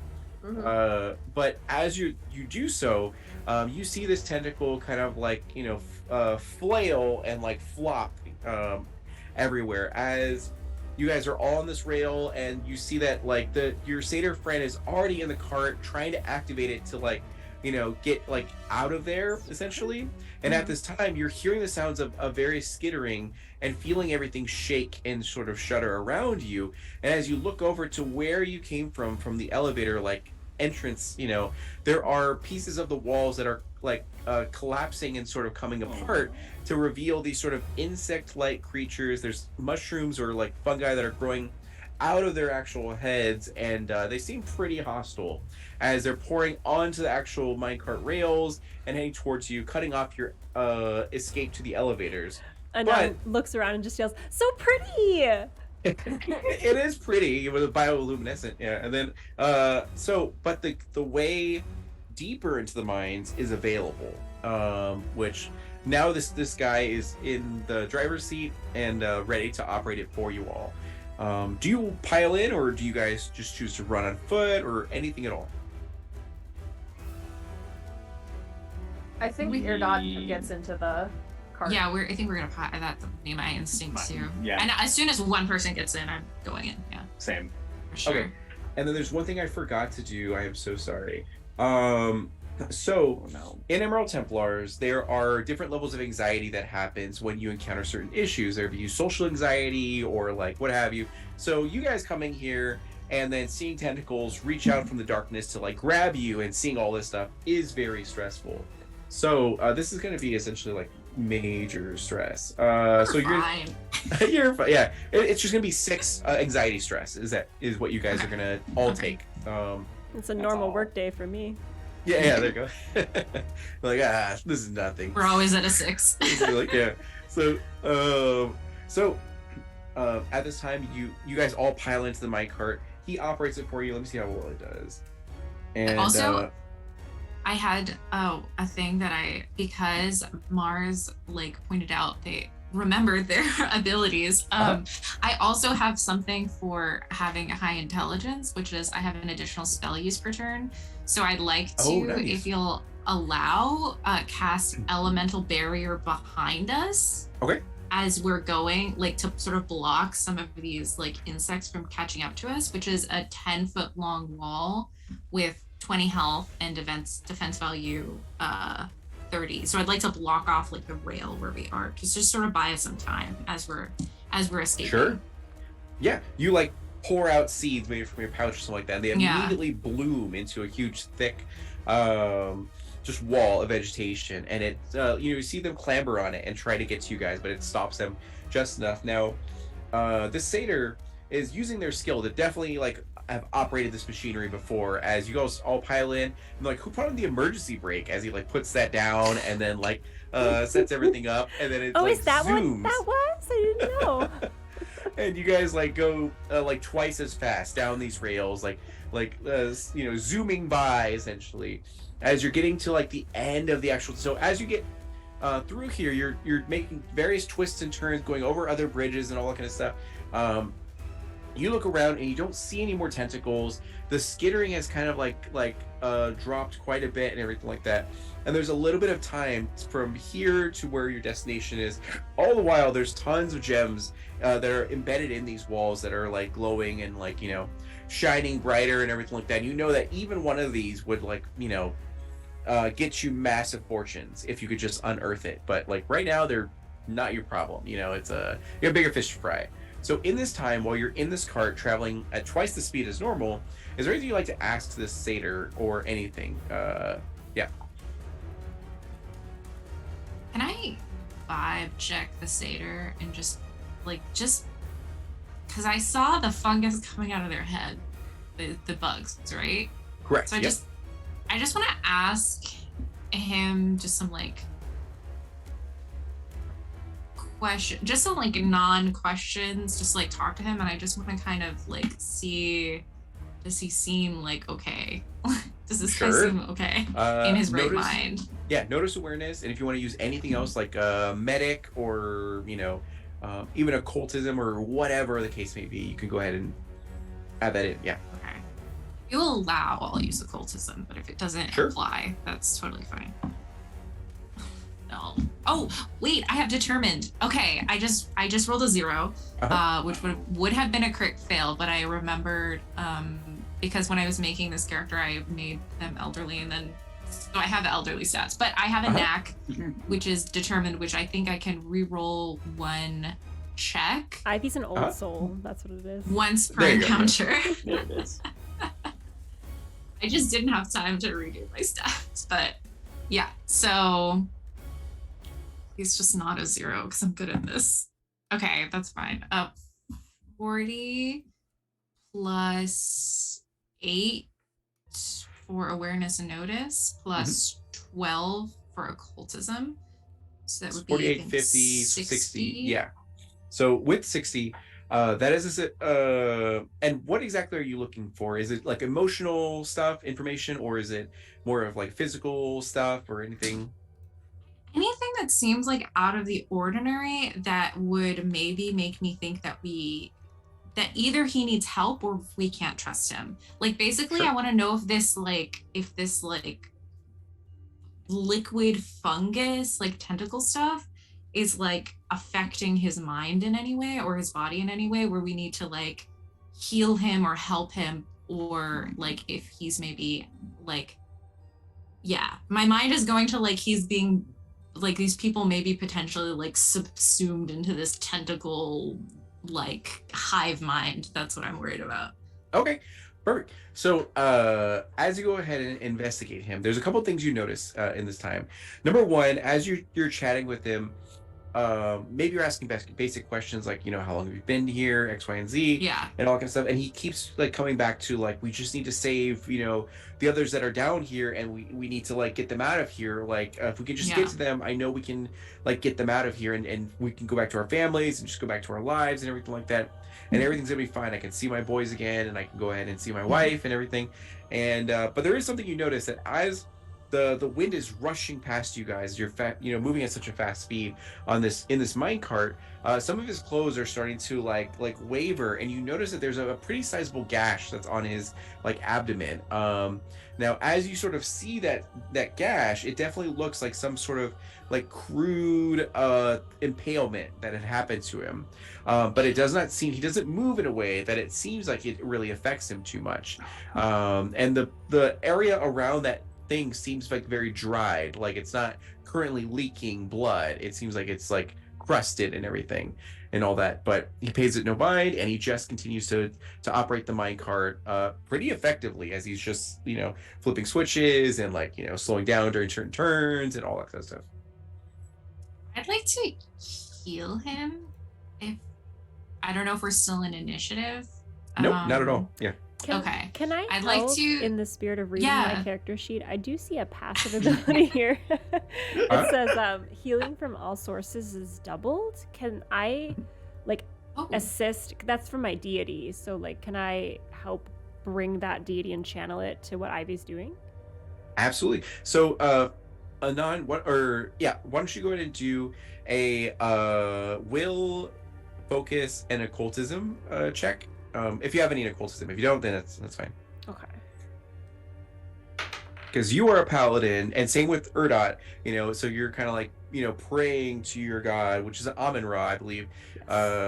Yes. And then that is a god of like nature and everything, so it's 30 plus 4, 34, and then occult, I have 2 for 36, but I do have something with occultism. So it says I increase my occultist by 2%. I don't know if that's already taken into consideration here. I think that's why you have it too. Oh, I see. Okay. Yeah, so yeah. 36.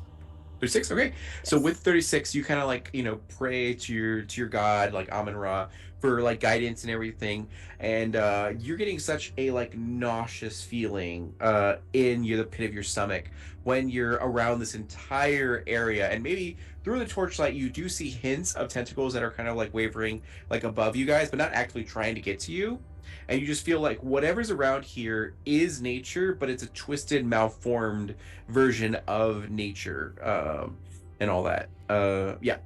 So she whirls to Ivy with a very familiar, angry look on her face and says, "This is a perversion of everything that's good, about what we love, about the trees and the dirt and the plants. This is wrong. We have to stop all of this. Burn it down. Let's burn it down. Who can burn it? Now. Right now." Okay. And then I think as you're sort of freaking out, I'm just gonna be like, got it. We will get rid of this thing. Just trying to like stay calm. And then I'd like to use my bloom ability on Zaman and see if I can heal him from this gash. Sure.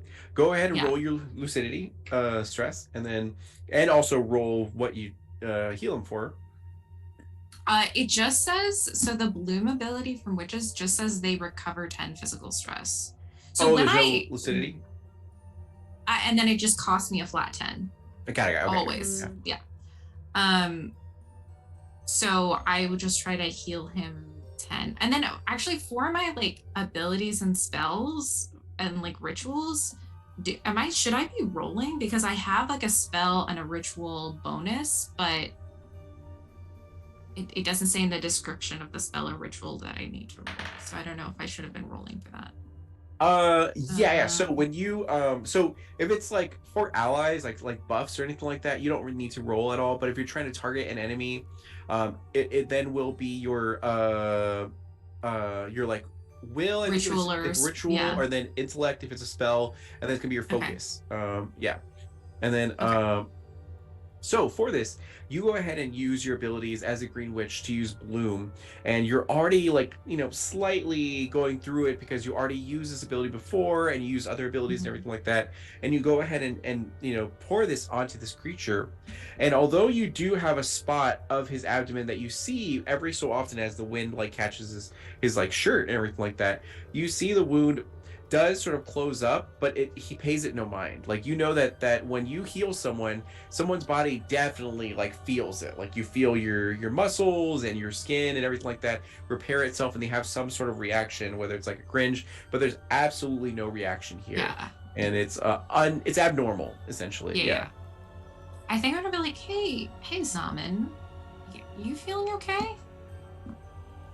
And as you ask this to him, he just like essentially remains quiet, and he just kind of says like, "We just have to rescue the others. Like they're like, we're almost there. We have to get them out of here." As like he's like just focused on everything. I guess I look to my compatriots, like, because he's totally checked out, it seems like. So I'm gonna look at my friends and be like, he's like not okay. Like, I'm not gonna say anything out loud, but I'm just gonna try to like make eye contact with anyone, like sort of like, anyone else have any ideas? Like, Anon mouths, burn him too. Why not? No. Oh my god. I think yeah, well, this is going on while he's getting healed. I think Erdot is trying to like do a vibe check. Like, Sure. is he Y'all, is he the channel's name is he Insight trapping Checked, us? all right? We can just say it. We can say it. That's so amazing. I'm changing the name. Check those vibes. Check those vibes. Check this vibe. Yeah. Okay. Now, how would you like emotional intelligence, or would you like a religious sense or anything like that? I think Erdot is basically trying to figure out if he's lying, so it's more like emotional intelligence, I would say. Go ahead and do your awareness and notice. Okay. And if you have any other trade skills that apply, you can absolutely use those trade skills. 52 plus 52. 52. Okay. So with the 52, you can tell that something definitely is off. Like, he's not been responding the way a normal person should respond at this time. Like, even someone who's gone through trauma, PTSD, all that sort of stuff, he's been very like too stoic, too distant emotionally, and all that kind of stuff. And as a paladin, you've been around healers and you've been around like all these kind of things, and you watched as like your companion, who's a green witch, like heal this person, and they did not react in any way, shape, or form. Like, you saw the wound heal, but it didn't seem like it has really any effect. They're still acting the same, like hurt, sort of like exhausted sort of way. So it kind of like raises an alarm that like something's weird here, and they're definitely not telling you the whole truth. Yeah. I look for fungus on his brain. So at this time, the minecart slows to a halt as the end of the line has come now. And as it's arrived, he kind of like looks back to you all and goes, we're not far now. But there are going to be those same creatures that are around here. But they can't see, but they can hear. So as long as we're quiet, we can bypass them. So just like try your best to be as silent as possible as he like, lumbers out of this minecart and tries to make his way, over to wherever. So anything you guys would like to do, any other checks, or follow in line to kind of like... I'm so sketched out. Yeah, I think... why? It's fine. Weezy just lets out a big yawn. He's waking up again. He was napping on the spear this whole time again. And I think as everyone gets out of the cart, make eye contact with Erdot, because I know you know what's up. Yeah, Erdot is kind of like whispers under their breath, be on guard. Yeah. So yeah. Anon whispers to old Wheezy. I really want to light everything on fire. I'm getting the vibe that that's not going to be helpful. But I just wanted you to know where I'm at. Oh, you remind me of the time I was at the siege of the Flaming Tower. Didn't work out for us. Oh. Nice. So at this time, you do hear the skittering of other, more of these creatures that are coming around, the bend. Now it seems like, and he kind of like, this satyr holds up a hand to be like, everyone, you got to be quiet now. As he goes ahead and just like, tries his best to not move and like shift his way sort of around these sort of creatures that are coming by. So I'm gonna need everyone to make a like agility and nimble check. And of course you do 10, yeah. 20%. 20%, okay. 94. 94? Yeah, you're Batman, as yeah. 28. 28, okay. I'm sorry, agility? Agility and nimble, yeah. 16. 16, okay, perfect. So everyone but Erdot fails this essentially, as you guys are all sort of like getting into position, but maybe you're still talking with each other, being like, something's weird here. Do we go back? Like, do we I don't know, like, we're already here, maybe we should just try and figure it out. And it's time that these creatures kind of like freak out a little bit and try to search for the source of the sound, and they like just kind of like sniff around a little bit, or not sniff, but like they try to use their ears to try to like figure out where everyone is, and they do swipe at those who failed before sort of like moving on essentially. And so first one will be Ivy, which is a 34%. What is your defense value? This is 40. 40, okay. Yeah, 40. So that is, was that a partial hit? Correct, that's a partial hit, so you're gonna take half damage, which is 1 physical stress. And then it's gonna go to Wheezy, and never mind, it was a 0, so that's 14%. So you're totally fine. And then for oh yeah, and then Anon also gets like attacked, but we'll resolve that later. But as this happens, you guys kind of all like wince and take that hit, and then afterwards they kind of all just like move on as they're like skittering past. So they like attack something really quick, and they don't hear anything, and they just kind of like go forward. So the satyr now goes like, that was really close, but we're like almost there, so please bear with it. Thank you so much for being here. I can't wait to get back to my family and like all that sort of stuff. And His script. He goes back to his script. like, welcome, travelers. And he guides you to this like natural staircase, and he goes like, follow me. And as you follow him, the natural staircase turns into a very ornate yet old staircase that seems like man-made, quote unquote. As everything transitions into what looks to be like ruins of an old like castle or like civilization. Now this architecture is very unique. Like, this is nothing like you've seen in the surface at all, and everything. And it seems to be made from some of these gems that are embedded in this wall, and there's a lot of fungi that's everywhere, just like growing on top of buildings and like all that sort of stuff. And you see like ants, there are black dots of all these different creatures that are sort of around this area. And he guides you and goes like, we don't have to go into this heart of the city or anything like that. This place is swarming with these things. Like, I know a back way which I got out in, and if we could just slip in and get as many people as we can take them to the cart and then get out of here, because they're probably trying to make their way back here and finding our trail. So if we could just get there and get out, we can definitely Anon, what is your defense value really quick? It is 40. 40? Okay, so that meets it, beats it. So you're gonna take 8 points of physical stress. As one of the creatures like stabbed you really quick and then moved on as they but I'm sure that's fine, right?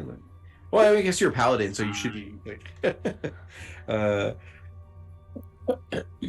sorry about that. Any questions you'd like to ask? I many- don't trust this guy. How can What? Ballpark, how many people did he say were saved in here? 'Cause You can ask him that. Did Ask you he? you're like, how many people? Oh, And he goes like, last time I checked, I think there were like 12, but like some people have died, Jeez. but there should be 12? at least 12. We can I don't probably have that extract. many burritos left. As you're like constantly eating Did- I've just been this whole time. anxiety, yeah, just like Look, we gotta keep I going wanna help because these people, but yeah. no, okay. there's corruption. There's corruption everywhere. I mean, this whole place is rotten. You didn't It's- mention burning at all. and I Anand, would you love to definitely do feel that. this. And now that you're in proximity, Yeah. Ivy, you also feel this as a green witch. Erdot, to a certain extent, you feel it because this is not your like nature isn't your like jam, but you still in your heart as a paladin can feel there's bad vibes here. Like something is definitely wrong with this. Like this isn't natural. This is magically influenced in some way, shape, or form. This like fungi and everything. I can And, tell it's wrong, and I've been asleep half the time. Yeah. Yeah. And you, as an old man, use your old man powers, can tell it's like oh, something's this amiss is here. bad. So he guides you for the sake of time. Yeah. He guides you through this town, and you like duck and dodge the major like patrols and everything. He goes, and he, with confidence, he goes like, "I know the routes here," and he takes you to this like throne room essentially. And in this throne room, you see that there are about like not just 12, but it seems like 40 different like figures of like Oni, orcs, humans, all this sort of stuff that are there, like, and they seem to be worshiping this like giant sort of fungi that's like growing on the wall, and it's Yeah. pulsating with every like few seconds and everything like that. And he goes like, you know, we're here now. We finally like arrived. And, like, Hooray! Anand says. Throws her hands in the hooray! air. Yeah, there you go. Oh my god. So now you looked at these people and they go like, we can just get like as many as we can out of here and we just sneak out. That's all we got to do. And he goes like, just come on and help me really quick. As he turns to like, we'll say Erdot and maybe Old Wheezy. Do you go over to like assist him? Have fun, guys. I look at the others. And what are we doing Can I do another here? check? I feel so like this is so wrong. Like I feel like Sure. he's leading us into a trap. What? I want to do something else. I rolled really well. Okay. Okay, what am I rolling? Notice or Notice and awareness if you're just doing a general like perception check or you know, insight check, whichever, you know. Okay, well, I rolled really well, so I think it's okay. I rolled so with notice and awareness, that's a 98. Oof. Ooh. Okay. So that's a Yeah. critical success. As you're looking around to these people, you can absolutely see that fungi are growing out of them and like around them. Yeah, and some that's of their what I thought. hands are like embedded into the ground, and there's Yeah. fibers leading to this massive like Do I see them on madness. our guide, Zamin? Is he like infected? as he like goes over to help one of the people up, like we can leave, we can finally leave and get out of here, like come on, you know, Steve or whatever. And then like he pulls physically Steve from the ground, and his like arms and legs shatter, you know, because as they've been like, you know, like in that position for so long, and it's just like fungi fibers that are kind of there, that are kind of like wiggling. Mhm. And you see that out of every orifice is like fungi that's like there. And then he kind of looks and he goes like, no, they've gotten to everyone, like oh my god. And he kind of backs him and goes like, I made a mistake, we have to leave, like they're too far gone. As you watch all of them kind of like shift and turn, and like, you know, and with every turn there's a crack, as like their bodies aren't meant to move anymore, but they still do. As they all in unison, you hear this voice kind of come out, as you see a face appear on the giant fungi mass, and it goes like, you know, welcome. There's more people, like more hosts, for us to sort of gain. Now we offer you the gift of eternal life. You no longer have to suffer. You no longer have to, you know, feel any sort of like, you know, pain or anything like that as you join our sort of collective. And you can be a part of like, you know, our commune, our, you know, community and everything like that. and just embrace our gifts. As you see one of the freshest bodies like lumbers over to you with fungi ready to like give to you, as the fibers kind of like Oh, hell no. ooze down and Fox everything, claws like, out. Fox claws out. like you're already in fox form, Nope. heading back to the Nope. minecart. Yeah. Like, yeah, and then and he tells you, like, the satyr, he goes like, I am so sorry, I didn't think that like they would have like gone down this fast. Like, as he just kind of collapses, and he does lift up his shirt, and you can definitely see that there's fungi growing on him, and he goes like this is what I'm going to turn into, that you got to like leave me behind. Like, I thought I could save them. As he Yep. just kind of and as before this like gets into like a crazy fight or whatever, he does hand you like a momentum, as it's like kind of like or a memento rather, as he hands you like a locket, essentially, with a picture of him and his family. And then so like, please tell my family I love them, and like I'm gonna try to like hold them back as best as possible, but you guys try to get out of here. As yeah, what Can I would you do guys like? Can I do one more check to try and save our boy, If you'd like to, yeah, go for it. our dad? Can I just do like since my occultism is like nature focused, can I use my occultist skill to just try and see if there's anything I can do for him before we leave? Sure. Go ahead and do your like intellect, and then do your like maybe focus, and then do your occultism. All my spell stuff. Yeah. Yeah. Okay. And while she's doing that, I will use my power of identifying plants. That's my thing. I can identify most animals and plants native to the mortal realm. So I guess this would tell me, is this a mortal realm entity or not, as I look at it really closely and point at it, ready to maybe identify it. Sure. Okay. So we'll go to the first roll first. So Ivy, what was yours? So I rolled badly, but I have a lot in all of these areas. So I got 20 on my die, and then I have 8 intelligence, 10 focus, and 12 occultism. So that brings me up to, I believe, 50. And then I will use if I can use my 10 for my intro, I will throw everything I can at this. So at you're this using poor your man. Yeah, that's fine. We're gonna pour it into your bloom, essentially. Okay, yeah. You essentially look over to him, and you like look at these like this fungi, this that's growing out of him, that's already glowing, and you can see it growing on his skin as you're like watching. And what happens at this time is that you you watch as you pour all of your Greenwich energy, all of the lessons that you've learned into this, and you see it finally retract as you're like sweating and everything like that. You take the 10 lucidity as normal for like bloom and all that kind of stuff, and it's helping as he's like screaming out in pain because it seems like a very painful process. This parasite of like fungi has embedded itself into his like sort of body, but it seems to be like removing itself from him, so it's working essentially. So for Anon, you go ahead and did your like roll for everything. And what was your result? Oh, I didn't roll for anything. I just have Oh, no worries. Okay. plant expert. So you had identified, yeah, that's right, plant expert. So with plant expert, this is native to the mortal realm, sort of. So you recognize that this is not a normal like fungi. This was actually enhanced by druids of old, which that druids were very, very evil and very, very like they twisted and malformed a lot of like elements, including elementals and different things.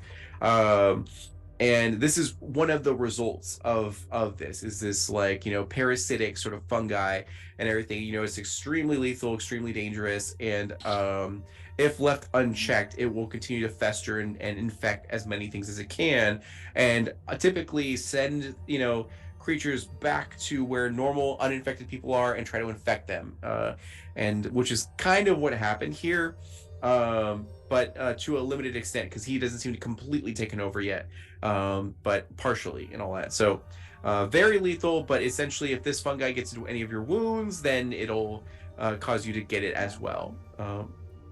And fire does affect it. Yeah. Fire. She just yells that out loud. She had not turned into fox form, by the way. She just put she has fox claws. So when he got close, she had fox clawed her hands, but she's still standing with the group, and we'll share this information with them. I think I'm like, yes, let's burn it and run. I think I can help you. Let's burn it and run. I can heal you more on the surface. Okay, good. And then anyone else want to do anything before? And to make this like snappy, we'll just do one round of combat, and then we'll move on. So Erdot and Olweezy, did you want to do anything before we move on to the combat? No. Nope. All right. So Burn it it's do you guys want to keep your old initiative, or would you like to re-roll? Now, just as a reminder, most of you did good, but Erdot did get a 4%. So would you guys like to re-roll or keep it? You could re-roll for Erdot if you want, since that was a crit fail. Sure. Yeah. Go for it. I'd love to reroll. Give it another shot. Mm-hmm. Ooh, I did well this time too. I got an Great. 80. Okay, Didn't 80 do for much better. Ivy. And then Erdot? What do I add to it? Agility and Agility. Yep. That's a 14. 14? Not much 10% better. better. 10% better. So, Wheezy? I got a 66 again? Okay. And then Wow. Yeah. I also That's what got a I said. 66. Oh my Nice. god! Besties. And then the enemy. Let's see here. No, they don't get to roll. They're fine. They They're just tentacle guys. They got a 12%. So, okay, so they're gonna go last. So that's great. So we're gonna go straight up top of the order, which is Ivy. So in this room, there are these like infected creatures that are like clambering towards you, like the fungi zombies, essentially, and very Last of Us-esque. And then there is this pulsating mass of fungi, which seems to be the like hive mind for this fungi Yes. and all that kind of stuff. Yeah, and it seems to be, although it's pinned to the walls, it is the source of the tentacles that you guys encountered previously, as it's embedded itself into the like cavern walls and everything. And there are some exposed tentacles that are trying to get you now. So what would you like to do? Super quick rules question. Uh-huh. If I know when I reach half lucidity, which I have, my exhaustion doubles, but my focus increases by 4. Uh-huh. What happens when we reach max our stress limit? Like if that happens? So that is when you gain like trauma. So when that happens, if you live, you gain trauma.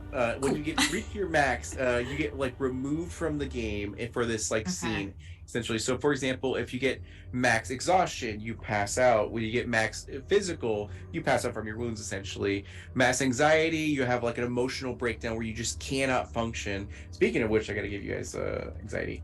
And then that will be 10 anxiety for you guys, for seeing all of this, be like, holy shit, like we're like in the thick of it. And then 10?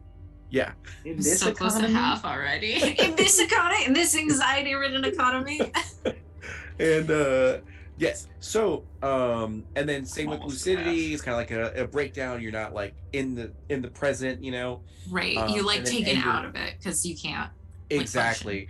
Now, Got it. granted, you can have your allies do things like try to help you out with different abilities, or just like try to talk with you through it and everything, or literally carry your body and get you out of here. And then once the scene is over, as long as you get healing or like they talk you out of it, then you come back, which you'll gain trauma, but you'll still be in it. Yeah.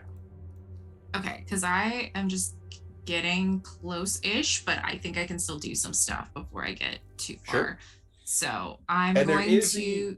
if you look at the how to play the game, there are the areas for I'm looking at stress right now, but yeah. So so one of the things you do for your primary action is called like snap out of it, where you like spend your primary action to kind of like gather yourself and try to like you keep it together, essentially. That can be a way to lower your emotional stress, and all that. Okay.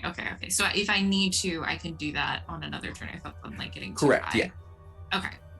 Okay, thank you for clearing that up. I just want to make sure that I'm not like killing myself with my abilities in this turn.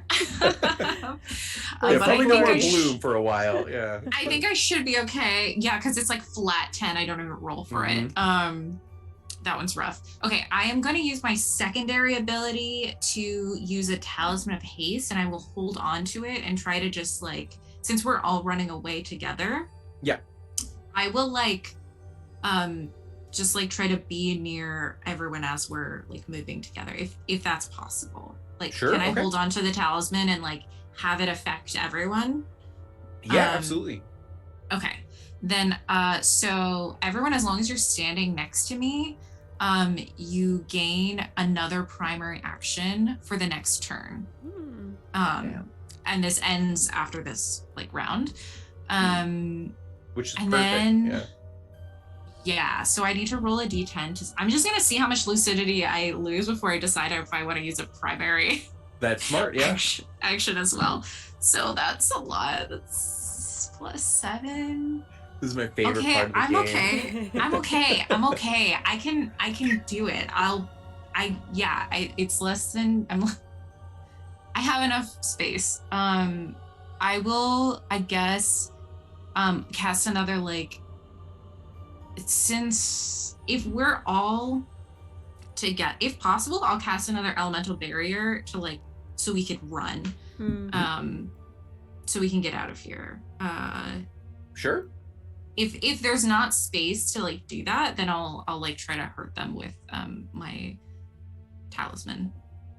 Yeah, you can absolutely do that. So in this sort of like throne room, it is ruined, so it's not a completely enclosed area, but there are some partial walls and everything like that. But there are ways for other enemies to get through this building. So if you use elemental barrier, it will cut off a certain amount of enemies. Now, what's going to happen is that the enemies rolled last on initiative, so you're going to reduce the amount of enemies that attack you guys. So there is still value in doing this. But if you feel like it's not worth it to do your, like to take that lucidity, you can choose whether you want to do it or not. Yeah. I guess I for like the space, are there like a lot of enemy? There's like a lot of things here, right? So maybe like in an area of my area of effect, like bleed might be better. Whichever you think is best. Yeah. So if you want to do damage or you want to like protect your allies by not having as many enemies, it's totally up to you, because like you win either way as long as your lucidity can take it. Yeah. Yeah, maybe I will use my towels. Okay, so if other rules question, if two things have a secondary action, can I use the secondary action as my primary? That's yeah. Okay, cool. Then I will just use Talisman of Blood. So it's a 20-foot radius. So I think I just chuck it at the big blob thing, and like anything in a 20-foot radius. So hopefully that gets like a lot of them. Will have the bleed condition for 3 turns, and then it lasts for 3 turns. So it could be like longer than that. So something special happens when you attack this creature. It shoots out spores as it like just sprays the area with like all of this sort of stuff. So really quickly, so that's 30% against Wheezy. No, 36. No. Okay. I got a 36. There's okay, so no, and then that's gonna be a 20% against Erdot. Or against my defense. Defense value, yeah. My defense is 30. 30, okay. So you're gonna take like half damage, which is gonna be 1 physical stress. Okay. As it kind of like gets into your lungs, it kind of burns a little bit. And then that is gonna be 60 against Anon. Yep. Although you're a paladin, so you might have thick. I have 40 defense. Okay, so it's not a critical. So, all right, you're gonna take 1 physical stress. Now this is poison as well, so if you have any poison resistance, that'll cut it in half. I have some poisony things, but no, nothing that's just automatically happening to me. Okay, and then I get half damage from poison, but I only took 1 damage. Took 1. Yeah, so it's gonna stay at 1. Yeah. So it'll be a minor irritation, like it's just kind of itchy a little bit. And that's 100 for Ivy. So Cool. My defense value is 40. If that makes it not a crit, might still be. That's a lot. Yeah. So this is going to be 6 physical stress. They're going to take. Okay. Now, if you have any That's poison okay. resistance, then it'll deal. I cut it in don't half. think I do. You would think that I would, but I don't think I do. Your culture, your culture should give you a resistance to something. Oh, I think it is. It's Oh, it's in my notes. That's why. Yes, either- I have half damage from poisoned or venomed. Got it. Okay, perfect. So you're only gonna take 3 then for physical. Awesome. Right. So you now can get the vibe that whenever this thing is attacked, it's gonna spray out spores. That'll like try to hit everyone and deal some damage to them. Won't deal. It doesn't seem like too much, but it's still kind of dangerous, a little bit. So. You put up this talisman of bleed as you see that all these creatures in here are getting weaker as their wounds are just opening up as different spirits are coming out from this talisman and helping you with malicious intent, cause gaping wounds. And then after that, it's gonna go over to our 266. So it's gonna go Wheezy. Yeah, everything is gross and I hate it. But that's Miguel talking, not Wheezy. I don't know. I feel like attacking. Wheezy's anything's unfazed. It's up to you. spit- You can choose. Spit spores at us. Also, since I get another spell use from my bonus to intelligence, I will also cast the elemental barrier. I just can't do anything on my next turn, or I'll go over my lucidity. Yeah, right. You're like on the verge of a mental breakdown, and I'm like literally like yeah. shaking, like. The spirit realm and the physical realm are like merging for you as you're seeing everything. So cool. Do I? Yeah, I want to do I clock any like immediate like threats? Like if something doesn't get stabbed the next like second, it's gonna hurt me or one You of my do, yeah. So companions. that elemental barrier did hinder a lot of enemies from like coming forward, but there's still gaps and there's still ways that they can get around it. It's just like bottlenecked, some of them. So when it comes to their turn, there are going to be a few that's going to hit like, it reduced it from like 6 enemies to now 4 enemies, and everything. Yeah. So and these enemies are wounded thanks to the talisman. Yeah. Then yeah, I'm gonna go ahead and I want to stab at one, but I want to make sure I'm still within, the radius of whatever, Sure. so I get that second action. Also, I don't want to get too far away from anyone. Yeah. Okay. So whatever I'm attacking is just like a weird bug, nasty person, gross things coming out of yeah. them. Now, granted, these people don't seem to have armor, so it seems like it's going to be pretty easy to take them down. Yeah, well, here's hoping it's as easy as a 16, because I rolled a 0. Oof. So, did you use your bonus at all? Or maybe you did, I can't remember. Oh, you did use it? Okay, yeah. So, with the 16, that unfortunately, actually, that will get you a partial. So, go ahead and do your attack and then take You half. want to use a vice? No one's used vices yet. Oh my god, that's so true. No one's used vices yet. How does that mechanic work? So vices are a mechanic where you can choose to take that bonus and implement it into whatever you're doing, but you're also going to take that amount of stress in an emotional stress that you feel is relevant. Cool. Yeah. So if you wanted to do like wrath, then you're getting angry, so therefore you put in anger or something like that. And then I actually want to use, because I'm a human, I want to use aid from beyond. Although you've trained yourself to ignore voices inside the spirit, sometimes you can open your mind to allow them into your body. Turn a partial into a success, and it costs me 1d8 lucidity. I think I see like a flash of a spirit of someone I served with, Renthrope. He actually died at the siege of the Flaming Tower. We were in the tower. That's why it didn't end well for us. So, was he the one that was like, we should set this thing on fire? It was like no, it got set on fire from the outside. Okay, yeah. We were the ones being sieged. Didn't end well for Renthrope. Anyway, his spirit just floods my mind, and he's like, hit him here, and then I just sort of like adjust Alter, the last pivot. second. It's awesome. Okay. Yeah. So that's what happens. So it turns into a success. Okay. And and then lucidity, I take 4 of that. I don't have a lot to go around, so.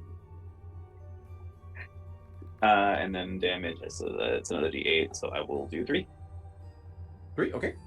So that does work. And this creature that seems to have been like a goblin that just kind of like scampers and skitters through everything, and as you see fungi growing out of it, and it already has a gaping wound, and you kind of like dig your spear deeper into it, and it just like shatters their body, and like making their way for the next person to come through. So did you want to attack again, or like do anything else? I am going to. No, I'm just gonna like what's it called? Do the hold the line. That's what it's called. I'm gonna take how much do I take? Yeah, another D of this time exhaustion, and I increase my defense by 14%. Okay. Yeah. So that will be 8 exhaustion that I take. Things are getting spicy. So anything else for you? No. All right. Anan? Anan is in melee with the big blob and still within the radius of protection, or that's a choice I need to make? Like that is a choice you need to make. Okay. Yeah. So, I mean, granted, you can try to fight your way out, but it would be harder for you to, if you're on the other side of the elemental barrier, then it'd be hard for you to get to your allies. But if you have like ranged weapons, you can throw stuff at them, or anything like, or attack the like fungi zombies that are coming for you guys. Yeah. No, I'm very interested in the big blob. I am going to. I really want those 2 actions. Can I throw my sword? I think if you let me know if this is okay rules wise, but like I think as long as it activates on my turn. Oh. So I think you could move I don't know if this is maybe a little bit of vagueness in the rules that I'm trying to finagle, but so it's would not you up rule yet. that? Would you allow that, DeAngelo? Like, because it activated on my turn and I went first, could I say that everyone already has the haste they do, active on them? Yeah, for this the remainder of this turn, you all have like 2 primary actions, 1 secondary action, and 1 move action. So I can move away and I still have that benefit kind of already cast on me. Correct. So if you choose to stay where you are, you could technically get 3 attacks. Because you can like do your primary attack, sacrifice your movement to do another attack, and then use the haste for like another attack. Granted, it may take you like a lot of exhaustion, but you can still do it. And again, like you said, you can move forward to get to the blob, and then do your 2 attacks to it. Yeah. Okay, but I would not have 3 if I do that because I use my movement as it is, right? Correct. Yep. Okay. Yeah. Okay, I think that's what I'll do. So Anan will look to Ivy and be like, "Okay, I know I say light things on fire a lot, that there are abominations of nature a lot. Burn it, but like, burn it. Yes, now it's good. Literal, yes, literal. now it's okay. Gotta This is go. good now. Yes. She Burn runs it. Yes. forward, kind of with the all the energy of having her friend on her side. Her pigtails streaming backwards like little foxtails flapping in the wind. She's gonna draw her sword and with a very anime style leap forward to the center of this creature and attempt to skewer it, twisting the sword as she goes. And I wondered with these vices, do I need to call it out before I roll, or is that something I can throw in after I roll? You can throw it in after you roll. So if you don't get what you want, you can go ahead and add the vice. Yeah. Okay, great. So I will go ahead and attack with the Zulfikar. Okay. I'm so nervous. I don't know why. It's fine. Ivy's just bleeding from her ears and her nose, and just a little bit from her mouth. Good. I'm good. I've never felt better. So focused. Is a 1 on the die? Is that good? A 1 on the die is a 10%. It's a 10%. Yeah. Yep, totally fine. Now, granted, what are your bonuses for your strength and your fight? So 10% takes it up to 18 with strength. Okay. And then fight, I have an extra 4, so that takes me to 22. And if I could, I don't know if this increases my, oomph. So because this blob is like attached to the wall, it's hard for it to like defend itself. Like you just need to get to the thickness of the thing. So you're already at a full success right now, with 22%. In order to get to a critical success, you're gonna have to get to a 50. So okay. so you decide if you want to do that. I don't have granted, anything to wager for that. Granted, if you don't need the bonus to your percentage, there are different things you can implement. Like I think if you choose to use Wrath, it gives you an extra like damage die or something like that, and there are different things you can look up there. But otherwise, you've hit it, so you can go ahead and deal damage if you'd like to. Okay. Yes. Yeah. I was gonna use my pride, but it's not that high. Well, I'm pretty prideful, but not enough to help me in the situation. So I'm gonna go ahead and deal damage. 2d6 for my double, so that's a 2. Ooh, and a 6, so that is 8 damage, and I do double my exhaustion stress because of that. Okay, and how much damage was it? 8. 8. Okay, perfect. So you deal a huge gash into this thing, and you see it shudder, and it kind of screams, at this. So this is because the elemental barrier. This is only going to affect a 9. That's a 22%. So 22% versus your defense value. 40. You're fine. You're totally fine. As it shoots out spores, but you kind of like just completely dodge it. And then did you want to do a second attack? Of course. Yeah, she'll look back at Anon and say, or sorry, not Anon, Ivy, and say, I can't believe I'm saying this, but these spores are gross, and I love spores. And she's going to stab it again. Okay. That is a 9. Okay, so that's 90. 90. I don't know if I've rolled that high. Incredible. 98. Oh boy. Plus, So you- that's. Can you go over 100? Yeah. 102. All right, so with 102%, Amazing. and are you doing a prayer or are you doing just a normal attack? Great question. I was doing a normal attack. The prayer, is that the prayer of domination? Is that what you're referring to? If you have any prayers that you implement, because you would either get the true faith table or the valor table with this roll. Okay. On my on my sheet, the only prayer I see here is the prayer of domination, which I haven't found very helpful because I feel like this thing is like on the wall. Like it's not like a thing that's moving around. So yeah. Okay, so we'll do valor then. So go ahead and do your damage, and then which is already bleeding for 5, and then it had 8. Ooh. That's 9 damage from my sword. Okay, She so twists into it. Oof. All right.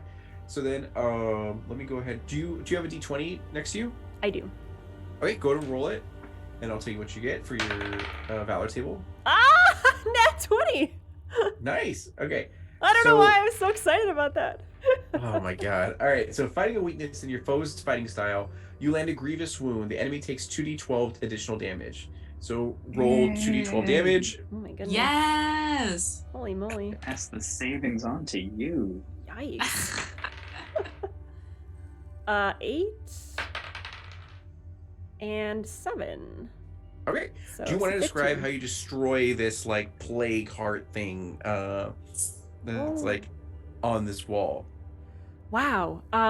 Yeah, so Anon has the sword twisted in there, and I think because she jumped at it anime style, the sword is skewering it, and she has both her feet up on it, raising herself above the ground, just kind of like fully on it, and she's like, "Ah, die, abomination of nature!" And then she looks behind her and sees the party, and she's like, "Hey guys!" And she falls off the sword, leaving it in there, and this decay just begins to spread from the wound, kind of beginning to spread out on it. Yeah. And she's just like looking up at it and starts to scoot away, probably hits into a zombie, jumps up and runs back to the party. Probably changes into fox form, scampers. There you go. Perfect. So this thing screams at the top of its lungs, essentially, and you see all the creatures that is affecting it is starting to go like into a frenzy where they no longer have access to the hive mind, so they're starting to go feral and like attacking each other, attacking anything around it with malicious intent. So this has helped because it's reduced the amount of enemies that you're going to fight from 4 to, I guess now it was going to be 3 because like Wheezy took care of one, to just essentially 2 creatures. So that was your movement, your 2 attacks. So is there anything else you want to do for this turn? I think I got terrified, turned into a fox, and I'm going to hide underneath Wheezy's legs. Okay, and then you still will take your exhaustion, which is going to be 6, just like your last one. Yep. And then after that, it is Erdot. So everything's rumbling around here. Things are going wild, and there's still 2 creatures that seem like they're have hostile intent towards you guys. Yeah. All right. I'm gonna start by using my secondary spell, which is Elemental Shift. So I can bless a weapon with an element of choice for 2 turns, and I'm gonna bless it with fire. Good choice. Good choice. And I take 1d8 lucidity. An 8, of course. Oh no! I mean, you're That's stressed okay. out. You're like, the gods, it's harder to hear you right now, so you're just kind Yeah. of like, And so now that I think Erdot like pulls out their sword, and as they pull it, they're pulling it through their hand, and as it pulls through their hand, it lights on fire. Cool. And then they're just gonna start attacking the nearest one of these zombie creatures. okay, good. All your damage is doubled with fire using it on these creatures. All right. Yeah. So my first attack is 20. Okay. So 20 is already going to be a success because these creatures don't have really any armor, so they're just like converted, miners. Mm-hmm. Yeah, I'll take that. So then I roll. So I already rolled 2d8. Do I roll 3d8 or 4d8 because of the damage with fire? You're gonna just so you're gonna roll it, and then whatever the value is, just like double. Oh, it. just double it. Yeah. Okay. Unless you want the satisfying feeling of going ahead and pulling like 48. And then So that's a 7 plus or doubled is 14. Okay, good. You obliterate this creature as this miner who was like maybe an old like grandma sort of kitsune who came over, and you're just like, no. Anana hides her fox face in Wheezy's leg. Yeah. And then I'll use my second attack. Okay, go for it. Oh, hell yeah. That's a 110. Oh, All right. let's Get go. it, get it. All right, go ahead and roll your actually, yeah, give me the damage and then roll a d20. That is... Math is hard. 20. 20? 20 Oh yeah, damage. you obliterate again. Yeah. So these like Nice. fungi creatures are like all clamoring to get to you guys. Some of them are frenzied, but the ones that are attacking to you just like swipe up, swipe down with your like fire of like blaze of glory. So go ahead and roll a d20 really quick. Okay. That's a 20. A nat 20. Oh my god. Dang. So once again, you find a weakness in your foe's fighting Amazing. style and land a grievous wound. So that helps out because I'm going to apply that to what's going to happen next, essentially. Oh no. So thankfully, you guys have wiped out all the enemies that were in your immediate vicinity that was trying to get to you. So now it's a situation where you need to get out of here as fast as possible. So the difficulty needed is going to get reduced for this. So all of you are going to go ahead and roll your agility and nimble. If there's anything that can help you, like being an athlete or anything like that, will come into play. And yeah. Unfortunately, influencer will not help for this one. I gotta go on pure luck, but I haven't. If since we rolled initiative again, I'm guessing this is a new encounter, so maybe I could re-roll it. Oh no, it's just all of you go at the same time. Yeah, it's just like Yeah. I only got a 40. 40. But let me know if that's not enough. If there's anything I can do to push it. That is a success. Yeah. Okay, cool. And then whoever is carrying Zaman, they're gonna take a minus 10% to their roll. I'll carry him. Try to help them. Yeah. Okay, yeah, I'm not nimble. Yeah. I got a 46. Okay, success. Good. Anon. I got a 6. So as a Kitsune, you do get a slight bonus. So you need at least a 20 in order to succeed in this endeavor. So if you want to use your vice or anything like that, you can try to see if it'll push it. I don't know if that would. I mean, can I use multiple vices? No, you can only use one. Wait, if you don't have enough, I can risk running into the max of my lucidity and try to cast haste on you again if you allow that. Oh wow, that'd be cool. I love that. If you're okay Because with the it risk. could go either way. I'm at Yeah. 53 out of 65, and I have to roll a d10. So for wait, that. what are our characters doing right now? Are we running? Running back to the minecart to try to get out of here, essentially. Okay. So the option is, if you fail, you're gonna take damage potentially if they can penetrate your defenses, or your companion could use their ability to try to help you out. However, if they hit their lucidity, then that's another person that you gotta carry into the minecart to get them. It might be better to just take the damage if you're not super hurt. I'm pretty swole, as we have decided. So yeah. Buff little fox. Yeah. Oh, and I'm a fox too. Still. Yeah. So you get a slight bonus to your nimble, for being a fox, I believe. I don't see it on my stats. Unless I change that. Let me see here. I do increase my movement speed by 10. Oh, maybe that was it. Kitsune. You're right. I changed it. Okay, yeah. So it's gonna be movement speed by 10. So I mean, we'll still add that in there. So just increase it by 4% for your nimble while you're in Kitsune form. 4%? Okay. Yeah. I don't know why I'm changing my own game, but like. Hey, you're the boss. If it's 4%, then let me see. Math. What did I say? I got 6. 6. Yeah. I still can't make it even with that. Okay, so yeah, I'll just I guess take the damage. Even with that and the vice? Yeah, my highest vice is 8. So I think did I math right? Yeah. Yeah, it's 18 max. So that's gonna be 60 against your defense value. 40. 40. Okay. So that is going to be 7 points of damage to physical stress. Okay. And she then grits her fox teeth and takes that. And then Wheezy. Oh yeah, so with the -10 for carrying the Zaman, yeah. I was gonna say missing dad. 88. 88? Yeah, you're totally fine. It's no problem for you. You you grab Zaman, this full grown swole minor, dad, and hoist him over your shoulder, fireman style, and you still beat everyone to the minecart. Damn, Wheezy. I just pull him. I'm like, let's go, youngster. Old man.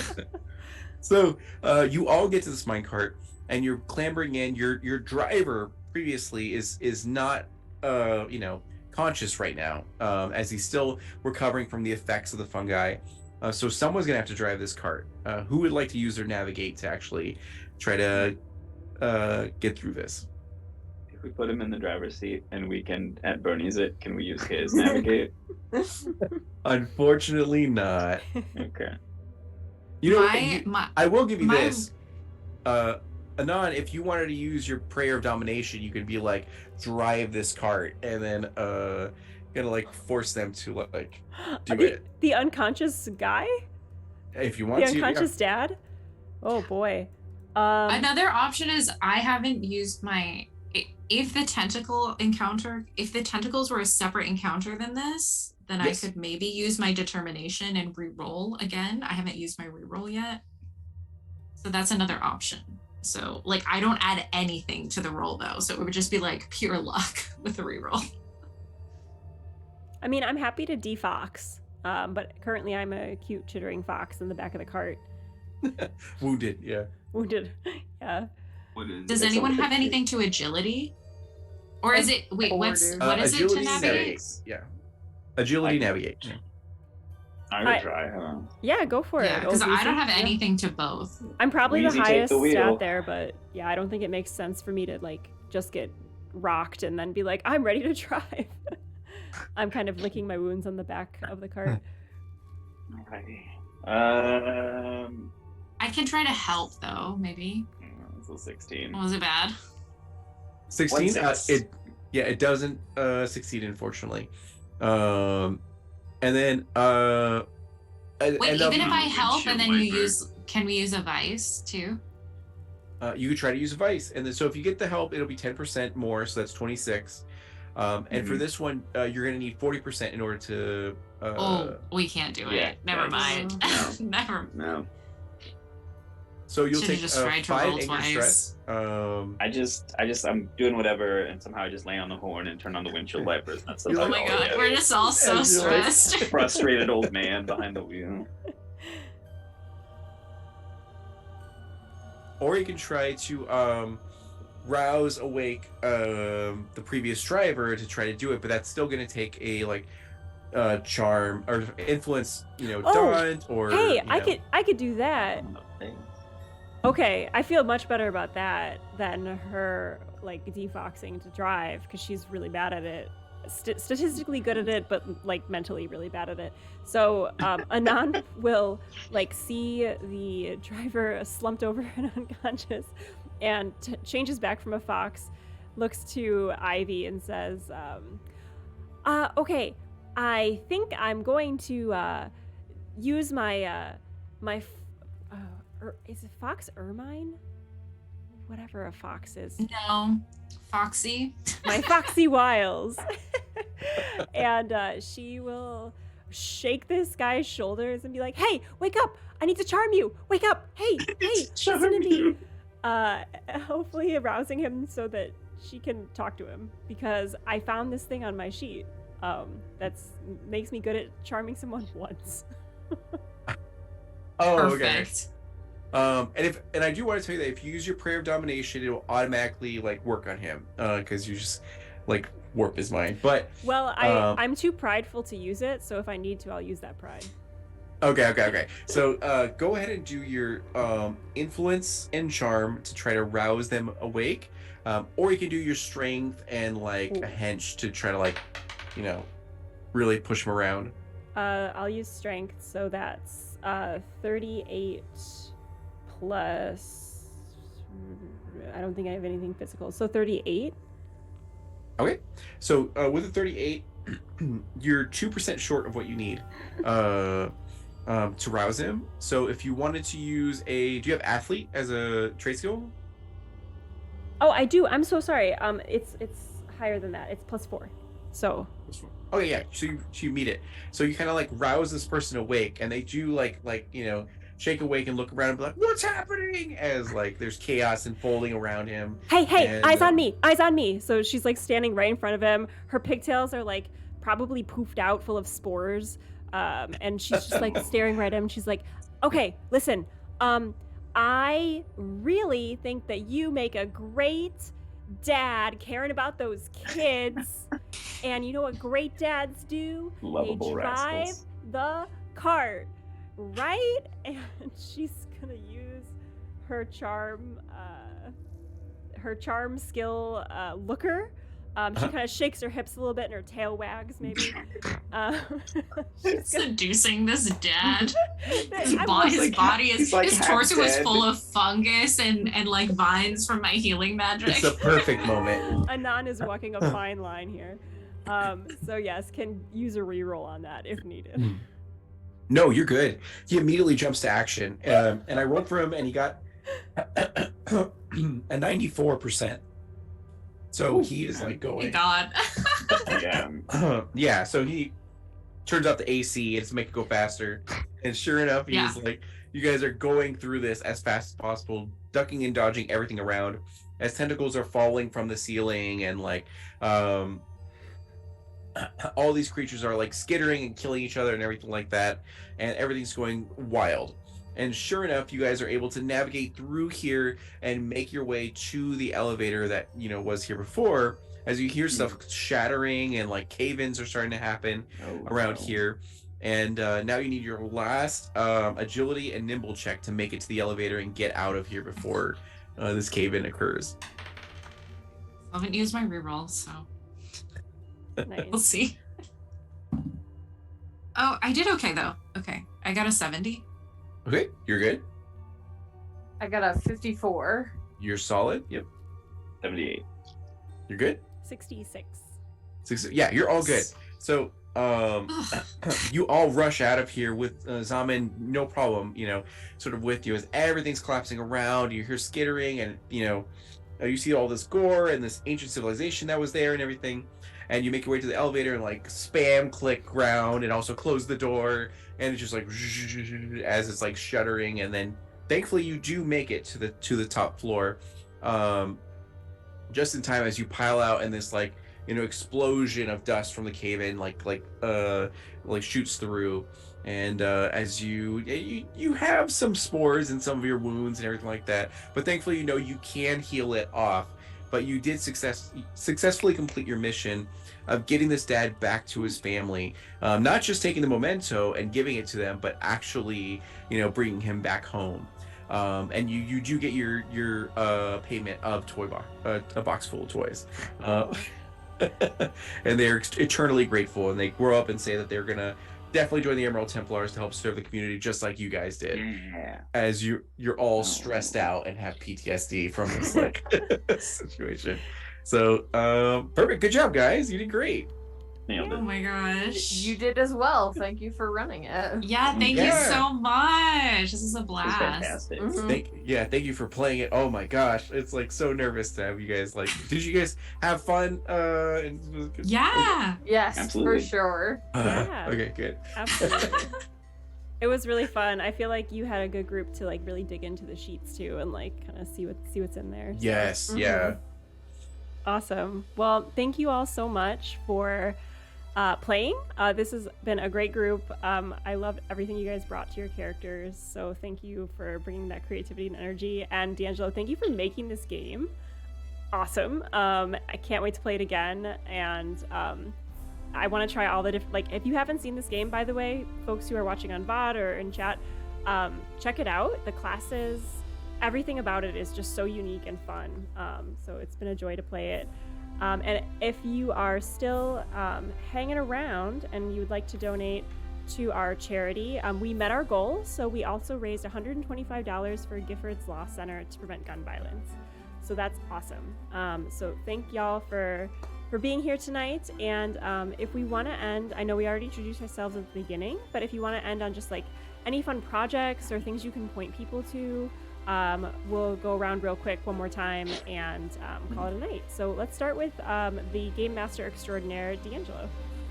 Yeah, so once again, my name is DeAngelo Murillo. I'm the creator of Emerald Templars, game designer, writer, and all that kind of stuff. Yeah, what I'm doing right now is like promoting Emerald Templars because I put my heart and soul in this thing, and I'd love for people to actually check it out and play it. So if you do end up purchasing it, you can definitely join our Discord, let me know. So I'll be running trying to run like weekly sessions. That way, if you buy the game, you'll actually get to play the game. And cause I don't know if you're like me, where you buy TTRPGs and are like, one day I'll play this and never get the chance to. So I don't want that to be my game. So yeah, so it's wonderful. I'll put the link in chat for where you can find it and everything. And that's me. Yeah. Awesome. Yeah, and you can ping it to me in Zoom in case it doesn't let you drop it in chat directly. I could add it there. Oh, got it. Yeah. Awesome. Let's hear from Miguel. Oh, hey everybody, that's me. I'm Miguel. I am your internet tabletop adventure friend. You can find me at Miguel_Classico wherever internets are sold. You can also find me over at TTRPG. That's TEA-TRPG on their Twitch channel, twitch.tv. You know the thing. I will be running a Fistful of Value, a poor attempt at spaghetti western reference, which is also a Root actual play. So come check that out. Be next Tuesday and then the following 3 after that as well. Awesome. And Isabel. Yeah, you can find me on the internet at Isabel is okay. And you can find me on Twitch at Pluto Cleric on Sundays at 6 p.m. Pacific. This week, we are fighting in a sci-fi futuristic wrestling to the death war games match against our captain's rivals. So if you want to see some really fun, really hilarious and delightful Starfinder, check us out this Sunday. Awesome. And Mars? You can find me doing all my stuff at paladinosaur_. It's like paladin, but then ends in dinosaur, and there's an underscore at the end because username someone had the username paladinosaur and they haven't tweeted since 2009, and I'm totally not salty about it. You can also find me on Turntables RPG every Tuesday night for cool Monster of the Week fun times, and in June I will be running a Thirsty Sword Lesbians actual play on the TTRPG channel, TEA TRPG. Oh, I love that channel.